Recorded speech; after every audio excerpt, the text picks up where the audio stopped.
This is not like actual leave it आगे चलते हैं चलो good morning to all of you ਹੁਣ ਦੇਖੋ ਅਸੀਂ ਆਹ ਟੌਪਿਕਸ ਹੁਣ ਤੱਕ ਇੰਡੀਅਨ ਜਿਓਗ੍ਰਾਫੀ ਤੇ ਪੜ੍ਹ ਚੁੱਕੇ ਹਾਂ ਲਾਸਟ ਟੌਪਿਕ ਅਸੀਂ ਕਲਾਈਮੈਟਿਕ ਰੀਜਨਸ ਆਫ ਇੰਡੀਆ ਪੜ੍ਹਿਆ ਹੈਨਾ ਤੇ ਉਹਦੇ ਨਾਲ ਅਸੀਂ ਕੁਝ ਫੋਰੈਸਟ ਵੀ ਪੜ੍ਹੇ ਠੀਕ ਹੈ ਨੈਕਸਟ ਚੱਲਦੇ ਹਾਂ ਅਸੀਂ ਸੋਇਲਸ ਆਫ ਇੰਡੀਆ ਯਾਨੀ ਭਾਰਤ ਦੀਆਂ ਮਿੱਟੀਆਂ ਠੀਕ ਹੈ ਜੀ ਗੌਰ ਨਾਲ ਦੇਖਣਾ ਇਸ ਟੌਪਿਕ ਨੂੰ ਪੂਰਾ ਇੰਟਰਸਟ ਨਾਲ ਸਮਝਣਾ ਕਿ ਭਾਰਤ ਦੇ ਵਿੱਚ ਕਿਹੜੀ ਕਿਹੜੀ ਮਿੱਟੀਆਂ ਪਾਈਆਂ ਜਾਂਦੀਆਂ ਨੇ ਠੀਕ ਹੈ ਤਾਂ ਉਹਦੇ ਤੋਂ ਪਹਿਲਾਂ ਕਿ ਅਸੀਂ ਇਸ ਤੋਂ ਪਹਿਲਾਂ ਕਿ ਅਸੀਂ ਭਾਰਤ ਦੀਆਂ ਮਿੱਟੀਆਂ ਬਾਰੇ ਪੜ੍ਹੀਏ ਪਹਿਲਾਂ ਆਪਾਂ ਮਿੱਟੀ ਬਾਰੇ ਪੜ੍ਹਦੇ ਹਾਂ ਐਕਚੁਅਲੀ ਮਿੱਟੀ ਹੁੰਦੀ ਕੀ ਹੈ ਤਾਂ ਦੱਸੋ ਮਿੱਟੀ ਬਣਦੀ ਕਿਵੇਂ ਹੈ ਹਾਂਜੀ ਮਿੱਟੀ ਕਿਵੇਂ ਬਣਦੀ ਹੈ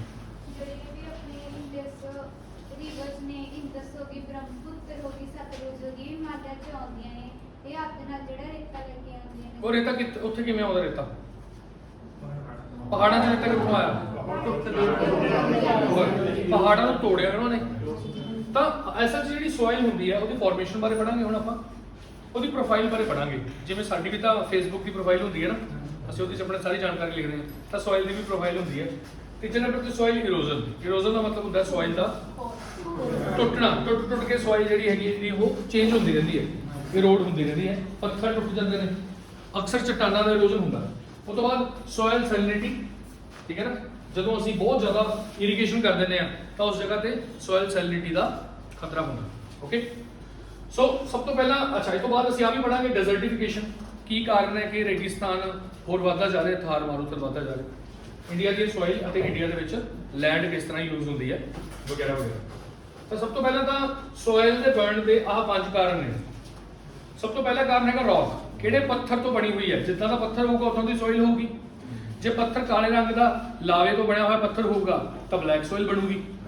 ਜੇਕਰ ਨਾਰਮਲ ਪੱਥਰ ਹੋਣਗੇ ਜਿਹੜੇ ਹਿਮਾਲਿਆ 'ਚ ਹੁੰਦੇ ਨੇ ਗ੍ਰੇ ਜਿਹੇ ਕਲਰ ਦੇ ਤਾਂ ਸਾਡੀ ਨਾਰਮਲ ਐਲੂਵੀਅਲ ਸੋਇਲ ਬਣੂਗੀ ਜੇਕਰ ਪੱਥਰ ਦੇ ਵਿੱਚ ਲੋਹਾ ਜ਼ਿਆਦਾ ਹੋਊਗਾ ਤਾਂ ਰੈੱਡ ਸੋਇਲ ਬਣੂਗੀ ਯੈਸ অর ਨੋ ਕਲਾਈਮੇਟ ਜਿਸ ਜਗ੍ਹਾ ਤੇ ਬਹੁਤ ਜ਼ਿਆਦਾ ਗਰਮੀ ਹੋਊਗੀ ਉੱਥੋਂ ਦੀ ਮਿੱਟੀ ਦੇ ਵਿੱਚ ਨਮੀ ਤਾਂ ਰਹਿਣੀ ਨਹੀਂ ਰੇਗਿਸਤਾਨ ਦੇ ਵਿੱਚ ਤੁਸੀਂ ਦੇਖਿਆ ਰੇਤਾ ਠੀਕ ਹੈ ਫਿਰ ਜਿੱਥੇ ਬਹੁਤ ਜ਼ਿਆਦਾ ਨਮੀ ਹੋਊਗੀ ਜਿਵੇਂ ਸਪੋਜ਼ ਕਰੋ ਦਲਦਲ ਹੈ ਦਲਦਲ ਦੀ ਮਿੱਟੀ ਨੀਚੋਂ ਚੱਕ ਕੇ ਦੇਖੋ ਕਿੱਦਾਂ ਦੀ ਹੁੰਦੀ ਹੈ ਉਹ ਬਲੂ ਜਿਹੇ ਕਲਰ ਦੀ ਹੋ ਜਾਂਦੀ ਹੈ ਉਹ 'ਚ ਫਾਸਫੇਟ ਤੇ ਹੋਰ ਕਈ ਸਾਰੇ ਨਿਊਟ੍ਰੀਐਂਟ ਇਕੱਠੇ ਹੋ ਜਾਂਦੇ ਨੇ ਉੱਥੇ ਬਹੁਤ ਘੱਟ ਚੀਜ਼ਾਂ ਉੱਗਦੀਆਂ ਨੇ ਤਾਂ ਡਿਪੈਂਡ ਕਰੂਗਾ ਨਾ ਕਲਾਈਮੇਟ ਰਿਲੀਫ ਕੀ ਹੁੰਦੀ ਹੈ ਰਿਲੀਫ ਦਾ ਮਤਲਬ ਢਲਾਨ ਦੇਖੋ ਸੋਇਲ ਨੂੰ ਬਰਨ ਵਾਸਤੇ ਥੋੜਾ ਸਮਾਂ ਚਾਹੀਦਾ ਹੁੰਦਾ ਇੱਕ ਜਗ੍ਹਾ ਚਾਹੀਦੀ ਹੁੰਦੀ ਹੈ ਜਿਵੇਂ ਰੂੜੀ ਨਹੀਂ ਹੁੰਦੀ ਰੂੜੀ ਬਣਾਉਣੇ ਆਪਾਂ ਰੂੜੀ ਖਾਦ ਬਣਾਉਣੇ ਆ ਉਹਨੂੰ ਅਸੀਂ ਰੱਖਦੇ ਆ ਕਿੰਨਾ ਟਾਈਮ ਰੱਖਦੇ ਆ ਗੋਬਰ ਨੂੰ ਕਿੰਨਾ ਟਾਈਮ ਰੱਖਿਆ ਜਾਂਦਾ ਡੰਗ ਨੂੰ 6 ਮਹੀਨੇ ਘੱਟੋ ਘੱਟ 6 ਮਹੀਨੇ ਜਿੰਨੀ ਪੁਰਾਣੀ ਹੋਊਗੀ ਉਹਨੇ ਮੇਰੇ ਖਿਆਲ ਨਾਲ ਵਧੀਆ ਹੋਊਗੀ ਤਾਂ ਮਿੱਟੀ ਦਾ ਵੀ ਇਹੀ ਹਿਸਾਬ ਕਿਤਾਬ ਹੈ ਜਿੰਨੀ ਪੁਰਾਣੀ ਉੱਥੇ ਪਈ ਰਹੂਗੀ ਉਹ ਡਿਵੈਲਪ ਹੁੰਦੀ ਰਹੂਗੀ ਪਰ ਜੇ ਪਹਾੜ ਹੈ ਮੰਨ ਲਓ ਪਹਾੜ ਦੀ ਤਿੱਖੀ ਢਲਾਣ ਹੈ ਮਿੱਟੀ ਉੱਪਰੋਂ ਦੀ ਟੁੱਟ ਕੇ ਡਿੱਗਦੀ ਰਹੂਗੀ ਉਹਨੂੰ ਟਾਈਮ ਹੀ ਨਹੀਂ ਮਿਲਣਾ ਮੈਚਿਓਰ ਹੋਣ ਦਾ ਤਾਂ ਜਿਹੜੀਆਂ ਪਹਾੜਾਂ ਦੀਆਂ ਢਲਾਣਾਂ ਹੁੰਦੀਆਂ ਨੇ ਅਕਸਰ ਉਹਨਾਂ ਦੇ ਉੱਪਰ ਜਿਹੜੀ ਮਿੱਟੀ ਪਾਈ ਜਾਂਦੀ ਹੈ ਉਹ ਬਹੁਤੀ ਵਧੀਆ ਨਹੀਂ ਹੁੰਦੀ ਇਮੈਚਿਓਰ ਹੁੰਦੀ ਹੈ ਜਾਂ ਮੈਚਿਓਰ ਨਹੀਂ ਹੁੰਦੀ ਜਿਹੜੇ ਮੈਦਾਨਾਂ 'ਚ ਮਿੱਟੀ ਪਾਈ ਜਾਂਦੀ ਉਹ ਮੈਚਿਓਰ ਹੁੰਦੀ ਹੈ ਨੈਕਸਟ ਬਾਇਓਟਾ ਉਸ ਜਗ੍ਹਾ ਤੇ ਕਿਸ ਤਰ੍ਹਾਂ ਦੇ ਜੈਵਿਕ ਪਦਾਰਥ ਪਾਏ ਜਾਂਦੇ ਨੇ ਜੀਵ ਜੰਤੂ ਕਿੱਦਾਂ ਦੇ ਨੇ ਪੇੜ ਪੌਦੇ ਕਿੱਦਾਂ ਦੇ ਨੇ ਉਹ ਵੀ ਤਾਂ ਬਾਅਦ 'ਚ ਡੀਕੰਪੋਜ਼ ਹੁੰਦੇ ਰਹਿੰਦੇ ਹੋਣ ਤੇ ਸੋਇਲ 'ਚ ਐਡ ਹੁੰਦੇ ਰਹਿੰਦੇ ਹੋਣਗੇ ਸੋਇਲ ਦੇ ਵਿੱਚ ਰਹਿੰਦ ਖੂੰਹਦ ਦਾ ਹੋਣਾ ਬਹੁਤ ਜ਼ਰੂਰੀ ਹੈ ਤਾਂ ਹੀ ਤਾਂ ਅਸੀਂ ਉਹਦੇ ਵਿੱਚ ਰੂੜੀ ਜਿਹੜੀ ਖਾਦ ਅਸੀਂ ਪਾਉਂਦੇ ਆ ਰਹਿੰਦ ਖੂੰਹਦ ਜਿੰਨੀ ਹੋਊਗੀ ਸੋਇਲ ਦਾ ਰੰਗ ਡਾਰਕ ਹੋਊਗਾ ਉਨੀ ਸੋਇਲ ਵਧੀਆ ਹੋਊਗੀ ਠੀਕ ਹੈ ਨੈਕਸਟ ਟਾਈਮ ਬਾਈ ਆਪਾਂ ਕਹਿੰਦੇ ਆ ਵੀ ਸਮਾਂ ਤਾਂ ਬਲਵਾਨ ਹੈ ਜਿੰਨੀ ਮਿੱਟੀ ਪੁਰਾਣੀ ਹੋਊਗੀ ਤੁਸੀਂ ਸਿੱਧੇ ਹੁਣੇ ਪੱਥਰ ਤੋੜ ਕੇ ਲਿਆਓ ਪਹਾੜ ਤੋਂ ਚੂਰਾ ਕਰ ਲਓ ਚੱਕੀ 'ਚ ਪਿਸਾ ਲਓ ਉਹਨਾਂ ਨੂੰ ਜਿਹੜੀ ਮਿੱਟੀ ਤੁਸੀਂ ਬਣਾਓਗੇ ਔਨ ਦਾ ਸਪੋਟ ਉਹ ਕੀ ਵਧੀਆ ਹੋਊਗੀ ਇੰਨੀ ਵਧੀਆ ਨਹੀਂ ਹੋਣੀ ਕਿਉਂਕਿ ਤਾਂ ਸਿਰਫ ਪੱਥਰ ਹੈ ਉਹਦੇ ਵਿੱਚ ਨਾ ਤਾਂ ਕੋਈ ਹੋਰ ਚੀਜ਼ ਐਡ ਹੋਈ ਨਾ ਨਿਊਟ੍ਰੀਐਂਟਸ ਐਡ ਹੋਏ ਬੜੀ ਬੇਸਿਕ ਜੀ ਚੀਜ਼ ਹੋਊਗੀ ਸੋ ਟਾਈਮ ਤਾਂ ਚਾਹੀਦਾ ਹੀ ਮੇਨਲੀ ਆ 5 ਫੈਕਟਰ ਨੇ ਕਿ ਵੀ ਸਿੱਧਾ ਕੁਐਸਚਨ ਆ ਜਾਂਦਾ ਵੀ ਮਿੱਟੀ ਦੇ ਬਰਨ ਵਾਸਤੇ ਇਹਨਾਂ ਚੋਂ ਕਿਹੜਾ ਫੈਕਟਰ ਰਿਸਪੌਂਸਿਬਲ ਹੈ ਤਾਂ ਆਹ 5 ਫੈਕਟਰ ਰਿਸਪੌਂਸਿਬਲ ਨੇ ਹੋਰ ਵੀ ਕਈ ਸਾਰੇ ਫੈਕਟਰਸ ਹੋ ਸਕਦੇ ਨੇ ਪਰ ਮੁੱਖ ਆਹ 5 ਨੇ ਅੱਗੇ ਚਲੀਏ ਹੁਣ ਤੁਸੀਂ ਦੇਖੋ ਜਦੋਂ ਅਸੀਂ ਦੇਖਦੇ ਹਾਂ ਨੀਚੇ ਸਭ ਤੋਂ ਬਾਟਮ ਤੇ ਤਾਂ ਬੈਡਰੌਕ ਹੁੰਦਾ ਪੱਥਰ ਹੁੰਦਾ ਜ਼ਮੀਨ ਦੇ ਨੀਚੇ ਤਾਂ ਪੱਥਰ ਪਲੇਟਾਂ ਵਗੈਰਾ ਨੇ ਠੀਕ ਹੈ ਉਹਦੇ ਉੱਪਰ ਫਿਰ ਕਈ ਸਾਰੀਆਂ ਲੇਅਰਸ ਹੁੰਦੀਆਂ ਨੇ ਸੋਇਲ ਦੀਆਂ ਤਾਂ ਜਿਹੜਾ ਨੀਚੇ ਵਾਲਾ ਰੌਕ ਹੈਗਾ ਮੇਨਲੀ ਇਹਦੀ ਇਰੋਜ਼ਨ ਹੁੰਦੀ ਰਹਿੰਦੀ ਹੈ ਸਪੋਜ਼ ਕਰੋ ਪਹਿਲਾਂ ਇਹ ਪੱਥਰ ਹੁੰਦਾ ਸੀ ਉੱਪਰ ਤੱਕ ਪੱਥਰ ਹੁੰਦਾ ਸੀ ਹਵਾ ਚੱਲੀ ਪਾਣੀ ਚੱਲਿਆ ਹੋਰ ਜੀਵ ਜੰਤੂ ਰਹੇ ਉਹਨਾਂ ਨੇ ਇਹਨੂੰ ਤੋੜਨਾ ਸ਼ੁਰੂ ਕਰਤਾ ਹੌਲੀ ਹੌਲੀ ਟੁੱਟ ਕੇ ਇਹ ਸੋਇਲ 'ਚ ਕਨਵਰਟ ਹੋ ਗਿਆ ਇਦਾਂ ਵੀ ਤਾਂ ਹੋ ਸਕਦਾ ਠੀਕ ਹੈ ਤਾਂ ਕਈ ਚੀਜ਼ਾਂ ਹੁੰਦੀਆਂ ਜਿੱਦਾਂ ਆਪਾਂ ਜਿਹਨੂੰ ਸਟੱਡੀ ਕਰਨਾ ਤਾਂ ਆਪਾਂ ਉਹਦੇ ਦੇਖਾਂਗੇ ਕਿਹੜੇ ਤੱਤ ਪਾਏ ਜਾਂਦੇ ਨੇ ਜਿਵੇਂ ਜੇਕਰ ਕਿਸੇ ਲੋਹੇ ਦੀ ਕਮੀ ਹੈ ਤਾਂ ਕਿਹਾ ਜਾਂਦਾ ਵੀ ਲਾਲ ਮਿੱਟੀ ਦੇ ਵਿੱਚ ਉੱਗੀਆਂ ਹੋਈਆਂ ਸਬਜ਼ੀਆਂ, ਜਿੱਦਾਂ ਮੈਂ ਗੱਲ ਕਰਾਂ ਰਾਗੀ ਦੀ ਦਾਲ ਹੁੰਦੀ ਹੈ, ਉਹ ਲਾਲ ਮਿੱਟੀ ਦੇ ਵਿੱਚ ਉੱਗਦੀ ਹੈ, ਤਾਂ ਬਹੁਤ ਚੰਗੀ ਹੁੰਦੀ ਹੈ ਆਇਰਨ ਵਾਸਤੇ, ਸਾਡੀ ਬੋਡੀ 'ਚ ਆਇਰਨ ਦੀ ਕਮੀ ਜੇ ਹੋਵੇ। ਔਰ ਟੈਕਸਚਰ, ਰੇਤੇ ਦਾ ਅਲੱਗ ਟੈਕਸਚਰ ਹੁੰਦਾ, ਚੀਕਣੀ ਮਿੱਟੀ ਅੱਡ ਤਰ੍ਹਾਂ ਦੀ ਹੁੰਦੀ ਹੈ, ਮਿੱਟੀ ਅੱਡ ਤਰ੍ਹਾਂ ਦੀ ਹੁੰਦੀ ਹੈ, ਹਨਾ। ਪੋਰੋਸਿਟੀ ਦਾ ਮਤਲਬ ਹੁੰਦਾ ਵੀ ਉਹਦੇ ਵਿੱਚ ਪਾਣੀ ਕਿੰਨੀ ਜਲਦੀ ਲੰਘਦਾ, ਪੋਰੋਸਿਟੀ, ਪੋਰਸ। ਰੇਤੇ ਦੇ ਉੱਪਰ ਪਾਣੀ ਪਾਓਗੇ ਨਾਲ ਦੀ ਨਾਲ, ਜੇ ਤੁਸੀਂ ਚੀਕਣੀ ਮਿੱਟੀ ਦੇ ਉੱਪਰ ਪਾਣੀ ਪਾਓਗੇ ਉੱਥੇ ਜੰਮ ਜੂਗਾ। ਸੋ ਜਿੰਨੇ ਸੌਫਟ ਰੌਕ ਹੁੰਦੇ ਨੇ ਉਹਨਾਂ ਦੀ ਸੋਇਲ ਫਾਰਮੇਸ਼ਨ ਵਧੀਆ ਹੁੰਦੀ ਹੈ, ਜਲਦੀ ਟੁੱਟਣਗੇ ਫਿਰ ਜਲਦੀ ਬਣੂਗੀ ਮਿੱਟੀ, ਠੀਕ ਹੈ, ਸੌਫਟ ਰੌਕਸ। ਹੁਣ ਕਲਾਈਮੇਟ ਬਹੁਤ ਮਹੱਤਵਪੂਰਨ ਰੋਲ ਪਲੇ ਕਰਦਾ ਹੈ। ਜਿੱਥੇ ਜ਼ਿਆਦਾ ਮੀਂਹ ਪਊਗਾ ਉੱਥੇ ਉਸ ਤਰ੍ਹਾਂ ਮੀਂਹ ਜ਼ਿਆਦਾ ਹੋਣ ਕਰਕੇ ਵੱਖਰੀ ਤਰ੍ਹਾਂ ਦੀ ਸੋਇਲ ਹੋਊਗੀ। ਜਦੋਂ ਮੀਂਹ ਪਊਗਾ ਨਾ, ਮੀਂਹ ਪਈ ਜਾਊਗਾ। ਮੀਂਹ ਕੀ ਕਰੂਗਾ, ਮਿੱਟੀ ਦੇ ਕੁਝ ਮਹੱਤਵਪੂਰਨ ਤੱਤਾਂ ਨੂੰ ਨਾਲ ਰੋੜ ਕੇ ਲੈ ਜਾਊਗਾ, ਜਿਵੇਂ ਸਿਲਿਕਾ ਹੋ ਗਿਆ। ਸਿਲਿਕਾ ਸਭ ਤੋਂ ਇੰਪੋਰਟੈਂਟ ਤੱਤ ਹੁੰਦਾ ਮਿੱਟੀ ਦਾ, ਉਹਨੂੰ ਰੋੜ ਕੇ ਲੈ ਜਾਊਗਾ, ਸਿਰਫ ਆਇਰਨ ਰਹਿ ਜਾਊਗਾ ਉੱਥੇ। ਤਾਂ ਉਹ ਸੋਇਲ ਵੱਖਰੀ ਤਰ੍ਹਾਂ ਦੀ ਬਣ ਗਈ, ਉਹਨੂੰ ਲਿਟਰਾਈਟ ਸੋਇਲ ਕਹਿੰਦੇ ਆ। ਇਸ ਪ੍ਰੋਸੈਸ ਨੂੰ ਲੀਚਿੰਗ ਕਹਿੰਦੇ। ਲੀਚਿੰਗ ਦਾ ਮਤਲਬ ਪਾਣੀ ਪਾਇਆ ਵਿੱਚ ਉਹਦੀ ਤੱਤਾਂ ਨੂੰ ਲੈ ਕੇ ਨਿਕਲ ਗਿਆ, ਠੀਕ ਹੈ। ਤੁਸੀਂ ਦੇਖ ਰਹੇ ਹੋ ਜਿਹੜੀਆਂ ਸੁੱਕੀਆਂ ਥਾਵਾਂ ਹੁੰਦੀਆਂ ਨੇ ਉੱਥੇ ਹਵਾ ਕੰਮ ਕਰਦੀ ਹੈ, ਜੇ ਗਿੱਲੀਆਂ ਥਾਵਾਂ ਹੁੰਦੀਆਂ ਨੇ ਉੱਥੇ ਪਾਣੀ ਕੰਮ ਕਰਦਾ। ਠੰਡੀਆਂ ਥਾਵਾਂ ਤੇ ਗਲੇਸ਼ੀਅਰ ਕੰਮ ਕਰਦੇ ਨੇ। ਕੀ ਕੰਮ ਕਰਦੇ ਨੇ? ਸੋਇਲ ਤੇ ਬਣਨ ਦੇ ਵਿੱਚ ਆਪਣੀ ਭੂਮਿਕਾ ਨਿਭਾਉਂਦੇ ਨੇ। ਓਕੇ, ਨੈਕਸਟ ਤੇ ਕਲਾਈਮੇਟ ਜਿਹੜਾ ਹੈਗਾ ਉਹ ਤਾਂ ਹੈ ਹੀ ਹੈ ਓਵਰਆਲ ਕਿਸੇ ਜਗ੍ਹਾ ਦਾ ਕਲਾਈਮੇਟ। ਰਿਲੀਫ ਮੈਂ ਤੁਹਾਨੂੰ ਪਹਿਲਾਂ ਦੱਸ ਚੁੱਕਿਆ, ਜਿਹੜੀਆਂ ਤਾਂ ਤਿੱਖੀਆਂ ਢਲਾਣਾਂ ਹੁੰਦੀਆਂ ਨੇ ਉੱਥੋਂ ਦੀ ਸੋਇਲ ਬਹੁਤੀ ਵਧੀਆ ਨਹੀਂ ਹੁੰਦੀ। ਕਿਉਂ? ਕਿਉਂਕਿ ਉਹ ਰੁੜਦੀ ਰਹੂਗੀ, ਜਾਂਦੀ ਰਹੂਗੀ, ਇੱਕ ਜਗ੍ਹਾ ਤੇ ਟਿਕੂਗੀ ਤਾਂ ਹੈ ਨਹੀਂ, ਪਰ ਉਹਨੂੰ ਟਾਈਮ ਨਹੀਂ ਮਿਲੂਗਾ। ਇਹ ਗੱਲਾਂ ਮੈਂ ਪਹਿਲਾਂ ਤੁਹਾਨੂੰ ਦੱਸ ਚੁੱਕਿਆ, ਅੱਗੇ ਰਿਪੀਟ ਹੋ ਰਹੀਆਂ ਨੇ, ਥੋੜਾ ਐਕਸਪਲੇਨ ਕੀਤੀਆਂ ਹੋਈਆਂ ਨੇ। ਨੈਕਸਟ ਆ ਗਿਆ ਜੀ ਬਾਇਓਟਾ। ਜੇ ਤੁਸੀਂ ਉੱਥੇ ਜੀਵ ਜੰਤੂ ਰਹਿੰਦੇ ਆ, ਜੀਵ ਜੰਤੂ ਆਪਣਾ ਜਿਹੜਾ ਉਹਨਾਂ ਦਾ ਵੇਸਟ ਮਟੀਰੀਅਲ ਹੁੰਦਾ, ਮਲ ਮੂਤਰ ਵਗੈਰਾ, ਉਹ ਉੱਥੇ ਸੋਇਲ ਦੇ ਨਾਲ ਐਡ ਹੁੰਦਾ ਰਹੂਗਾ। ਉਹਦੇ ਵਿੱਚ ਵੀ ਨਾਈਟ੍ਰੋਜਨ ਹੁੰਦਾ, ਤਾਂ ਹੀ ਤਾਂ ਅਸੀਂ ਰੂੜੀ ਦਾ ਪ੍ਰਯੋਗ ਕਰਦੇ ਹਾਂ ਖਾਦ ਵਜੋਂ। ਸੋ ਹੁਮਸ ਦਾ ਮਤਲਬ ਉਹੀ ਹੁੰਦਾ ਰਹਿੰਦ ਖੂੰਹਦ। ਇਹ ਉਹ ਵਾਲੀ ਹੁਮਸ ਨਹੀਂ ਹੈਗੀ ਜਿਹੜੀ ਤੁਸੀਂ ਕਹਿੰਦੇ ਵੀ ਹੁਮਸ ਹੋ ਗਈ, ਉਹਨੂੰ ਇੰਗਲਿਸ਼ ਦੇ ਵਿੱਚ ਹਿਊਮਿਡਿਟੀ ਕਹਿੰਦੇ ਆ। ਜਿਹੜੀ ਆਪਣੀ ਪੰਜਾਬੀ ਵਾਲੀ ਹੁਮਸ ਹੈ ਨਾ, ਉਹਨੂੰ ਹਿਊਮਿਡਿਟੀ ਕਹਿੰਦੇ ਇੰਗਲਿਸ਼ 'ਚ। ਆਹ ਹਿਊਮਸ ਦਾ ਮਤਲਬ ਹੁੰਦਾ ਰਹਿੰਦ ਖੂੰਹਦ। ਮਿੱਟੀ ਦੇ ਵਿੱਚ ਰਹਿੰਦ ਖੂੰਹਦ ਹੋਣੀ ਚਾਹੀਦੀ ਕਿ ਨਹੀਂ ਹੋਣੀ ਚਾਹੀਦੀ? ਬਿਲਕੁਲ ਹੋਣੀ ਚਾਹੀਦੀ ਹੈ, ਕਿਉਂਕਿ ਉਹ ਕੀ ਪ੍ਰੋਵਾਈਡ ਕਰਦੀ ਹੈ ਉਹਨੂੰ?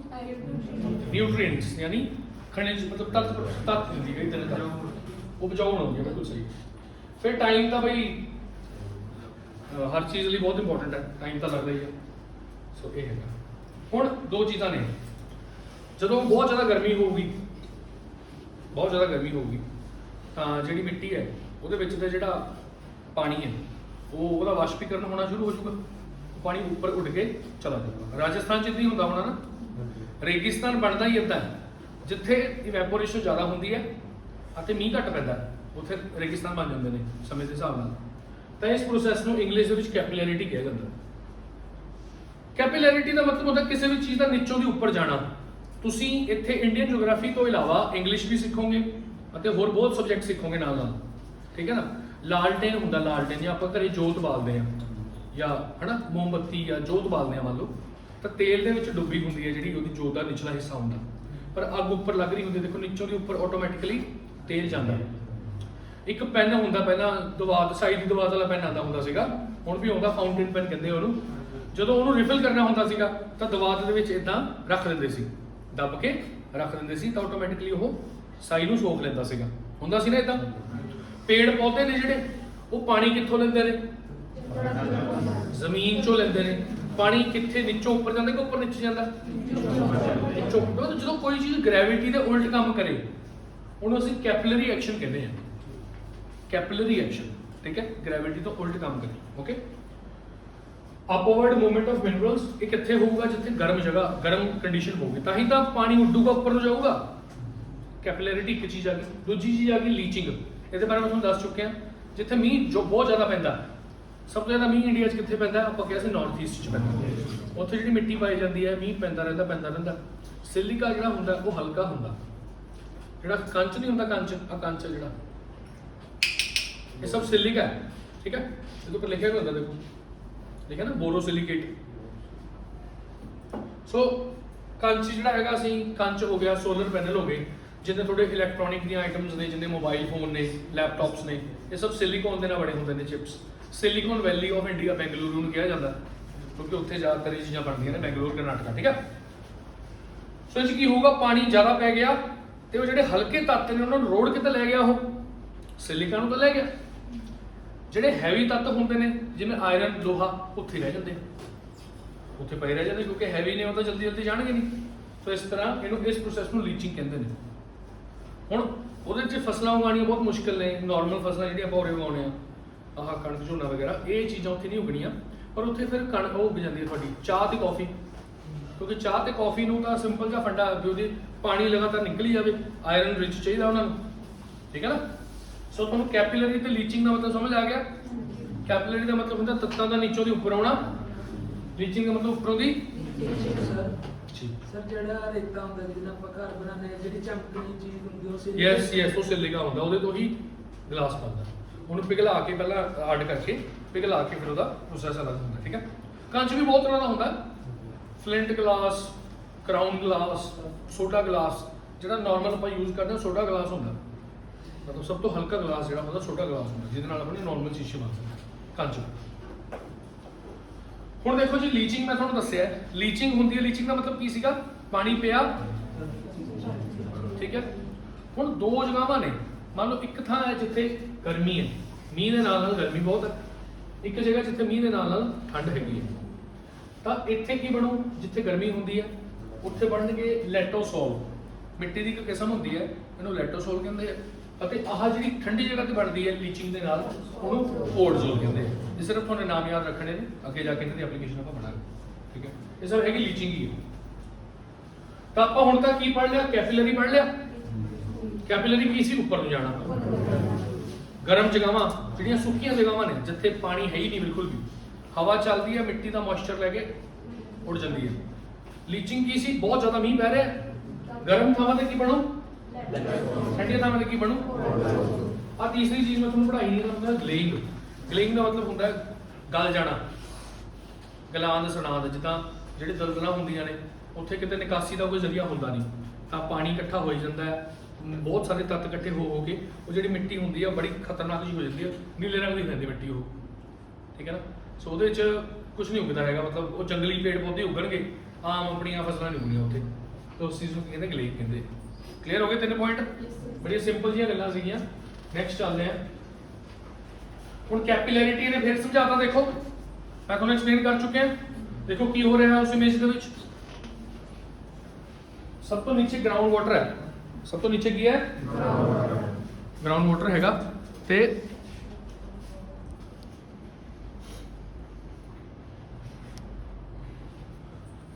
ਉੱਪਰੋਂ ਦੀ ਕੀ ਹੋ ਰਿਹਾ, ਸਾਰਾ ਜਿਹੜਾ ਤੁਹਾਡਾ ਵਾਟਰ ਹੈਗਾ ਉਹ ਇਵੈਪੋਰੇਟ ਹੋ ਕੇ ਉੱਪਰ ਜਾ ਰਿਹਾ।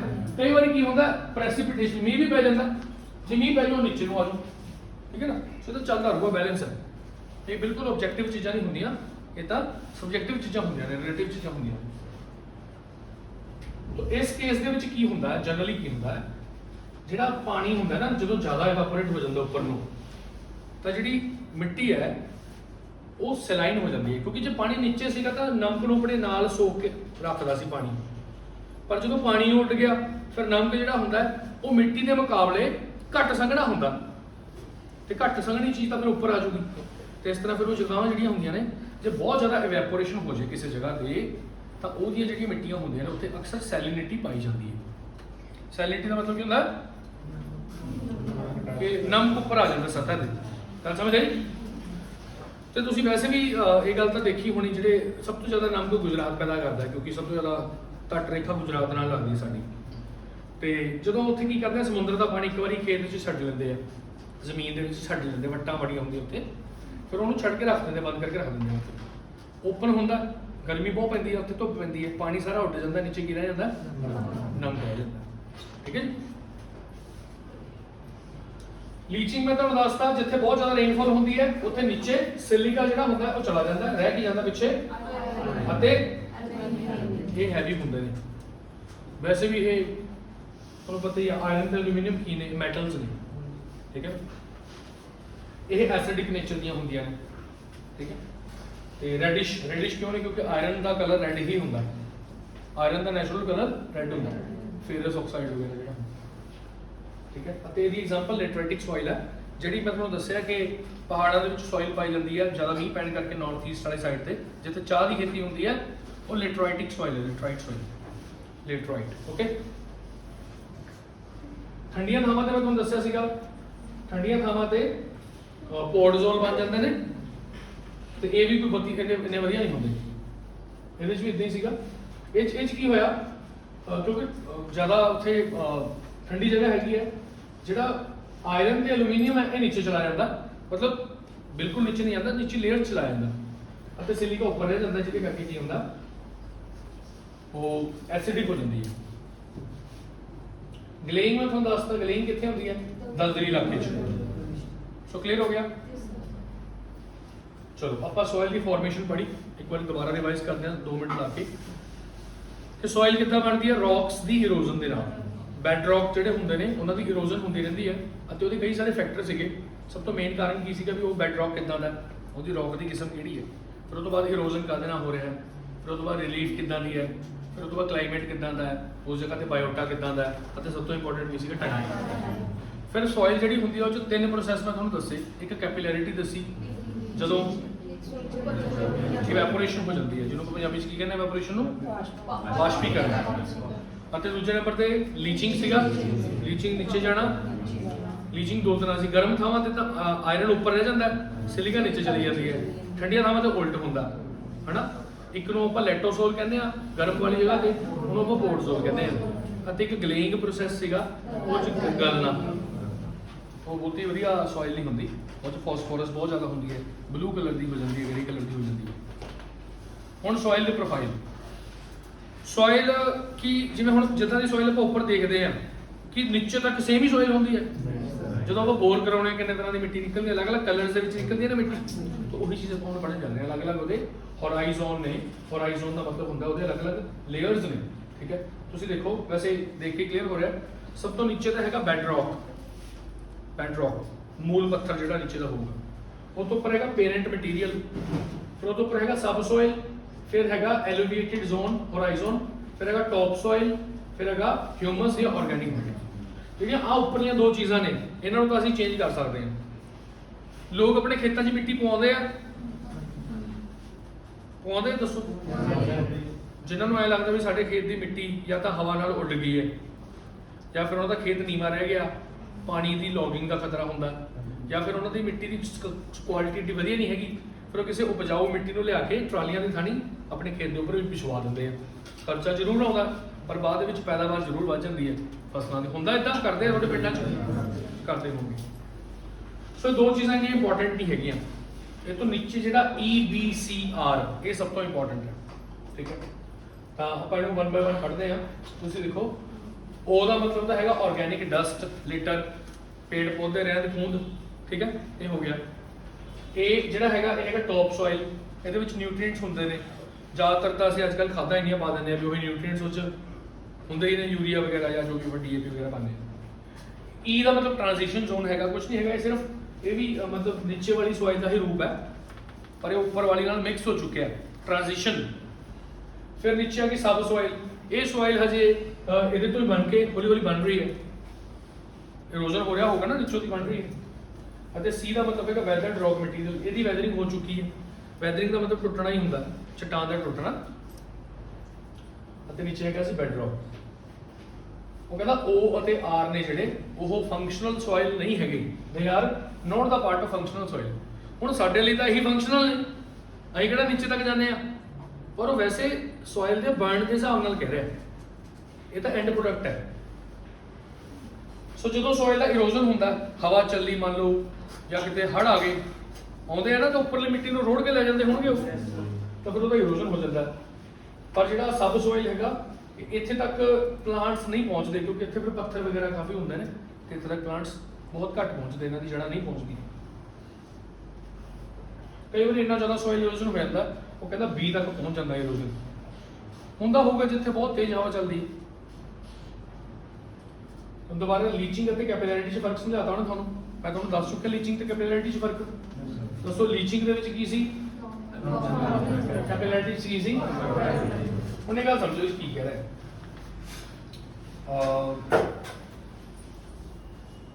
ਆਈ ਥਿੰਕ ਆਪਾਂ ਇਹ ਚੀਜ਼ਾਂ ਪੜ੍ਹ ਚੁੱਕੇ, ਲੀਚਿੰਗ ਵਾਲੀਆਂ ਸਾਰੀਆਂ ਗੱਲਾਂ, ਨੀਚੇ ਵਾਲੀਆਂ ਗੱਲਾਂ ਤੋਂ। A ਲੇਅਰ ਲੀਚ ਹੋ ਗਈ, ਉੱਪਰਲੇ ਪਾਸੋਂ ਪਾਣੀ ਆ ਗਿਆ। B ਲੇਅਰ ਐਨਰਿਚ ਹੋ ਗਈ, ਕਿਉਂਕਿ ਉੱਪਰੋਂ ਦੀ ਜਦੋਂ ਤੱਤ ਨੀਚੇ ਜਾਣਗੇ ਤਾਂ ਨੀਚੇ ਵਾਲੀ ਜਿਹੜੀ ਹੋਊਗੀ ਉਹ ਐਨਰਿਚ ਹੋ ਜੂਗੀ ਨਾ, ਉਹ ਵਧੀਆ ਹੋ ਜੂਗੀ। ਬਸ ਇਹ ਕਹਿ ਰਿਹਾ। ਕੈਪਿਲੈਰਿਟੀ 'ਚ ਕੀ ਹੁੰਦਾ ਜੀ, ਇਹਦੇ ਵਿੱਚ ਜਦੋਂ ਨੀਚੋਂ ਦੇ ਉੱਪਰ ਤੱਤ ਆਉਣਗੇ ਤਾਂ ਜਿਹੜੀ ਸਭ ਤੋਂ ਉੱਪਰ ਵਾਲੀ ਲੇਅਰ ਹੋਗੀ ਉਹ ਐਨਰਿਚ ਹੋ ਜੂਗੀ, ਹਨਾ, ਨੀਚੇ ਵਾਲੀ ਘੱਟ ਐਨਰਿਚ ਹੋਊਗੀ ਲਾਈਕ। ਸੋ ਆਪਾਂ ਪੜ੍ਹ ਲਿਆ ਜੀ ਆ ਚੀਜ਼ਾਂ। ਹੁਣ ਆਪਾਂ ਸੋਇਲਸ ਆਫ ਇੰਡੀਆ ਤੇ ਚੱਲੀਏ। ਸੇਮ ਹੀ ਸੀਗਾ ਉਹ ਜਿਹੜਾ ਹੁਣ ਆਪਾਂ ਸਲਾਈਡ ਪੜ੍ਹੀ। ਹੁਣ ਆਪਾਂ ਸੋਇਲਸ ਆਫ ਇੰਡੀਆ ਤੇ ਚੱਲਦੇ ਤਾਂ ਇੰਡੀਆ ਦੀਆਂ ਸੋਇਲਸ ਤੁਸੀਂ ਇਸ ਤਰ੍ਹਾਂ ਦੇਖ ਸਕਦੇ ਹੋ। ਸਭ ਤੋਂ ਜ਼ਿਆਦਾ ਇੰਡੀਆ ਦੇ ਵਿੱਚ ਕਿਹੜੀ ਸੋਇਲ ਪਾਈ ਜਾਂਦੀ ਹੈ? ਜਲੋੜ ਮਿੱਟੀ, ਐਲੂਵੀਅਲ ਸੋਇਲ। ਹਾਂਜੀ ਦੱਸੋ ਕਿੱਥੋਂ ਦੀ ਹੈ? ਤੁਹਾਨੂੰ ਪਤਾ ਹੀ ਹੈ, ਦਰਿਆ ਲੈ ਕੇ ਆਉਂਦੇ ਨੇ ਆਪਣੇ ਨਾਲ। ਦਰਿਆਵਾਂ ਦੁਆਰਾ ਲਿਆਂਦਾ ਗਿਆ ਜਿਹੜਾ ਡੈਬਰਿਸ ਹੁੰਦਾ, ਡੈਬਰਿਸ ਦਾ ਮਤਲਬ ਮਲਬਾ, ਉਹ ਆ ਕੇ ਮੈਦਾਨਾਂ ਦੇ ਵਿੱਚ ਫੈਲ ਜਾਂਦਾ। ਅਸੀਂ ਪੜ੍ਹਿਆ ਸੀਗਾ ਮੈਦਾਨਾਂ ਬਾਰੇ, ਹਿਮਾਲਿਆ ਤੋਂ ਨੀਚੇ, ਫਿਰ ਭਾਬਰ, ਤਰਾਈ, ਖੱਦਰ, ਬੰਗਰ, ਇਹ 4 ਤਰ੍ਹਾਂ ਦੇ ਮੈਦਾਨਾਂ ਦੀਆਂ ਕਿਸਮਾਂ ਹੁੰਦੀਆਂ ਨੇ। ਸਭ ਤੋਂ ਮਹੱਤਵਪੂਰਨ ਕਮਰਸ਼ੀਅਲੀ ਸਾਡੇ ਵਾਸਤੇ ਖੱਦਰ ਹੁੰਦਾ, ਠੀਕ ਹੈ ਜੀ। ਸੋ ਆਹ ਮਿੱਟੀਆਂ ਤੁਸੀਂ ਦੇਖ ਸਕਦੇ ਹੋ। ਸਭ ਤੋਂ ਉੱਪਰ ਜਿਹੜਾ ਗ੍ਰੀਨ ਕਲਰ ਦੀ ਲਾਈਨ ਹੈ ਉੱਥੇ ਮਾਊਂਟੇਨਸ ਨੇ ਮੇਨਲੀ, ਤਾਂ ਮਾਊਂਟੇਨੀਅਸ ਸੋਇਲ ਹੁੰਦੀ ਹੋਊਗੀ। ਮੈਂ ਤੁਹਾਨੂੰ ਦੱਸਿਆ ਬਹੁਤੀ ਵਧੀਆ ਨਹੀਂ ਹੁੰਦੀ ਹੈ। ਕਿਉਂ ਨਹੀਂ ਹੁੰਦੀ? ਢਲਾਨ ਕਰਕੇ, ਠੀਕ ਹੈ ਨਾ। ਹੁਣ ਇਹ ਕੋਈ ਇੰਨੀਆਂ ਔਖੀਆਂ ਗੱਲਾਂ ਤਾਂ ਨਹੀਂ ਹੈਗੀਆਂ ਜਿਹੜੇ ਮੈਂ ਤੁਹਾਨੂੰ ਪੜ੍ਹਾ ਰਿਹਾ, ਇਹ ਤਾਂ ਪ੍ਰੈਕਟੀਕਲ ਗੱਲਾਂ ਨੇ ਸਾਰੀਆਂ ਅਸੀਂ, ਕਿਉਂਕਿ ਅਸੀਂ ਖੁਦ ਹੀ ਇੱਕ ਮੈਦਾਨਾਂ 'ਚ ਰਹਿੰਦੇ ਹਾਂ ਤਾਂ ਸਾਨੂੰ ਤਾਂ ਪਤਾ। ਓਬਵੀਅਸਲੀ ਹਰ ਜੋ ਵੀ ਇਨਸਾਨ ਰਹਿੰਦਾ ਤਾਂ ਜ਼ਮੀਨ ਤੇ ਹੀ ਹੋਊਗਾ, ਉੱਥੇ ਕੋਈ ਨਾ ਕੋਈ ਸੋਇਲ ਤਾਂ ਪਾਈ ਜਾਂਦੀ ਹੋਣੀ। ਸੋ ਉਹ ਤੋਂ ਬਾਅਦ ਫਿਰ ਜਿਹੜਾ ਤੁਸੀਂ ਲਾਈਟ ਗ੍ਰੀਨ ਕਲਰ ਦਾ ਦੇਖ ਰਹੇ ਹੋ ਇਹ ਐਲੂਵੀਅਲ ਸੋਇਲ ਹੈ। ਫਿਰ ਜਿਹੜੀ ਰੈੱਡ ਕਲਰ ਦੀ ਸੋਇਲ ਹੈ, ਰੈੱਡ ਸੋਇਲ ਹੈ ਤੇ ਯੈਲੋ ਸੋਇਲ ਹੈ। ਫਿਰ ਆਹ ਬਲੈਕ ਸੋਇਲ ਹੈ। ਦੇਖੋ ਇੰਡੀਆ ਦਾ ਜਿਹੜਾ ਡੈਕਨ ਰੀਜਨ ਹੈ ਅਤੇ ਥੋੜਾ ਜਿਹਾ ਗੁਜਰਾਤ ਦੇ ਵਿੱਚ ਕਾਠੀਆਵਾੜ ਵਾਲਾ ਏਰੀਆ, ਉੱਥੇ ਵੀ ਬਲੈਕ ਸੋਇਲ ਪਾਈ ਜਾਂਦੀ ਹੈ। ਯਾਦ ਹੈ ਨਾ ਜਦੋਂ ਇੰਡੀਆ ਆ ਰਿਹਾ ਸੀਗਾ ਰੀਯੂਨੀਅਨ ਆਈਲੈਂਡਸ ਦੇ ਉੱਪਰੋਂ ਦੀ ਹੌਟਸਪੌਟ ਵੋਲਕੈਨੋ ਆ ਕੇ ਨਿਕਲਿਆ ਸੀ, ਫਟਿਆ ਸੀ ਉੱਪਰ, ਤੇ ਉਹਦੇ ਕਰਕੇ ਇੱਥੇ ਮੈਂ ਤੁਹਾਨੂੰ ਕਿਹਾ ਸੀ ਵੀ ਬਸਾਲਟਿਕ ਰੌਕ ਪਾਇਆ ਜਾਂਦਾ, ਲਾਵਾ ਵਾਲੇ ਪੱਥਰ ਪਾਏ ਜਾਂਦੇ, ਇਸ ਕਰਕੇ ਇਹਨੂੰ ਡੈਕਨ ਟ੍ਰੈਪ ਕਿਹਾ ਜਾਂਦਾ। ਤੇ ਉਹ ਜਿਹੜਾ ਪੱਥਰ ਸੀਗਾ ਬਾਅਦ ਚੋਂ ਟੁੱਟ ਕੇ ਉਹਨੇ ਕਾਲੀ ਮਿੱਟੀ ਬਣਾਤੀ। Yes or no? ਹੋਰ ਕਿਹੜੀ ਸੋਇਲ ਹੈ? ਲੈਟਰਾਈਟ ਸੋਇਲ ਦੇਖੋ ਕਿੱਥੇ ਕਿੱਥੇ, ਲੈਟਰਾਈਟਿਕ ਸੋਇਲ ਤੁਹਾਨੂੰ ਕਿੱਥੇ ਮਿਲ ਰਹੀ ਦੇਖੋ।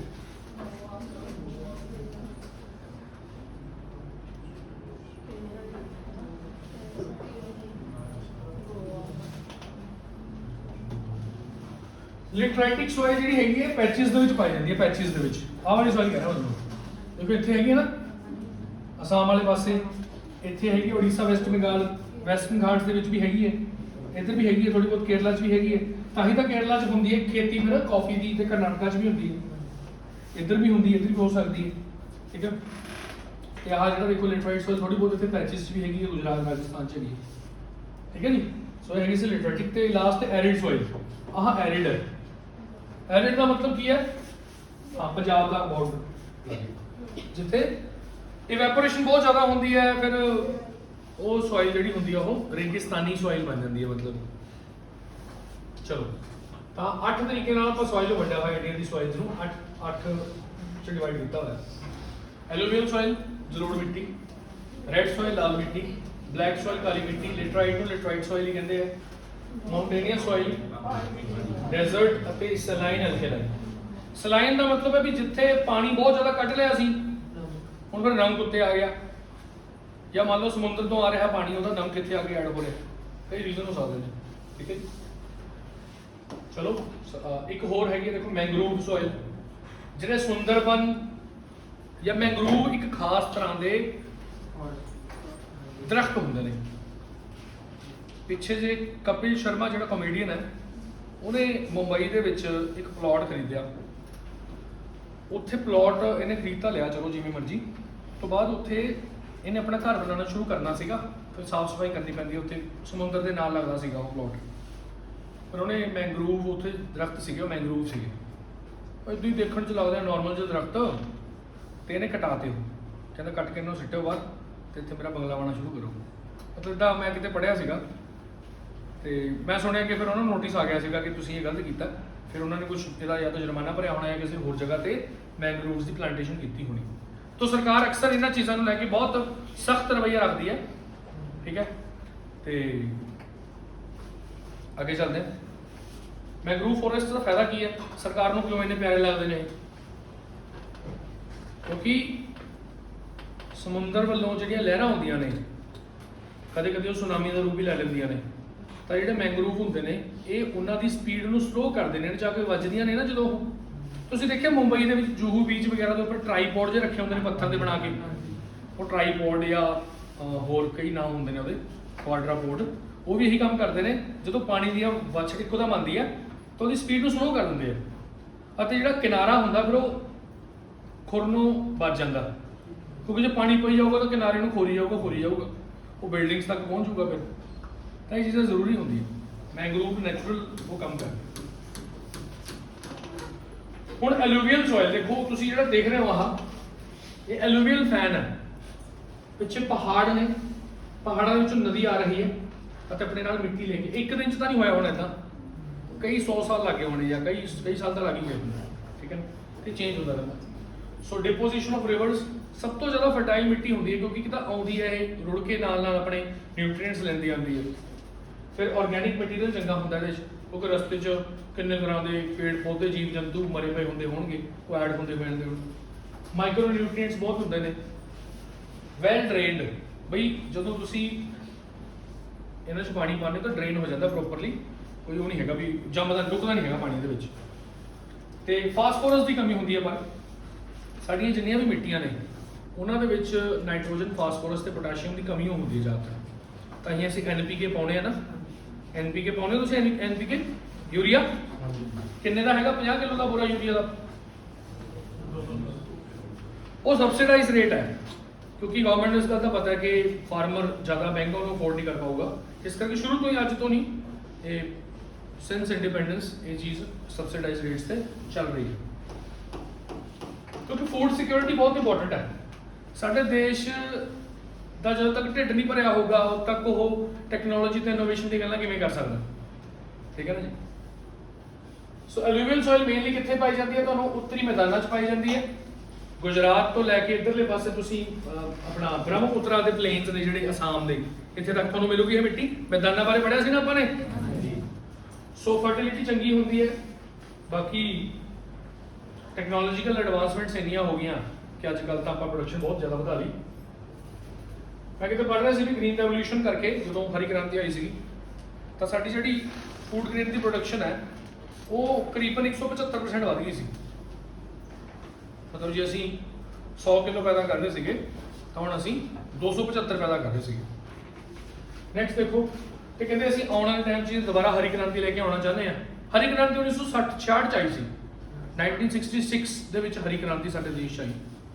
MS स्वामीनाथन नाम के एक परसन ਸੀਗੇ, उन्होंने ये हरी क्रांति इंडिया के विच लेके आंदा। अमेरिका के विचों असीं कुछ बीज मंगाए जिहड़े वध झाड़ वाले बीज सीगे, HYV हाई ईल्ड वैरायटी बीज जिहड़े सीगे, ते अपने इत्थे PAU लुधियाना दिते, ते फिर इन्होंने पूरे लुधियाना च पहला बीजे, फिर वो जिहड़े बाकी जो बीज पैदा होए फिर दोबारा पूरे इंडिया च दिते गए। इस तरह साडी प्रोडक्शन वधी। ਅਤੇ ਇਸ ਤੋਂ ਇਲਾਵਾ इरीगेशन ਅਤੇ फर्टिलाइजर का भी मुख्य रोल ਸੀਗਾ ਇਹਦੇ ਵਿੱਚ।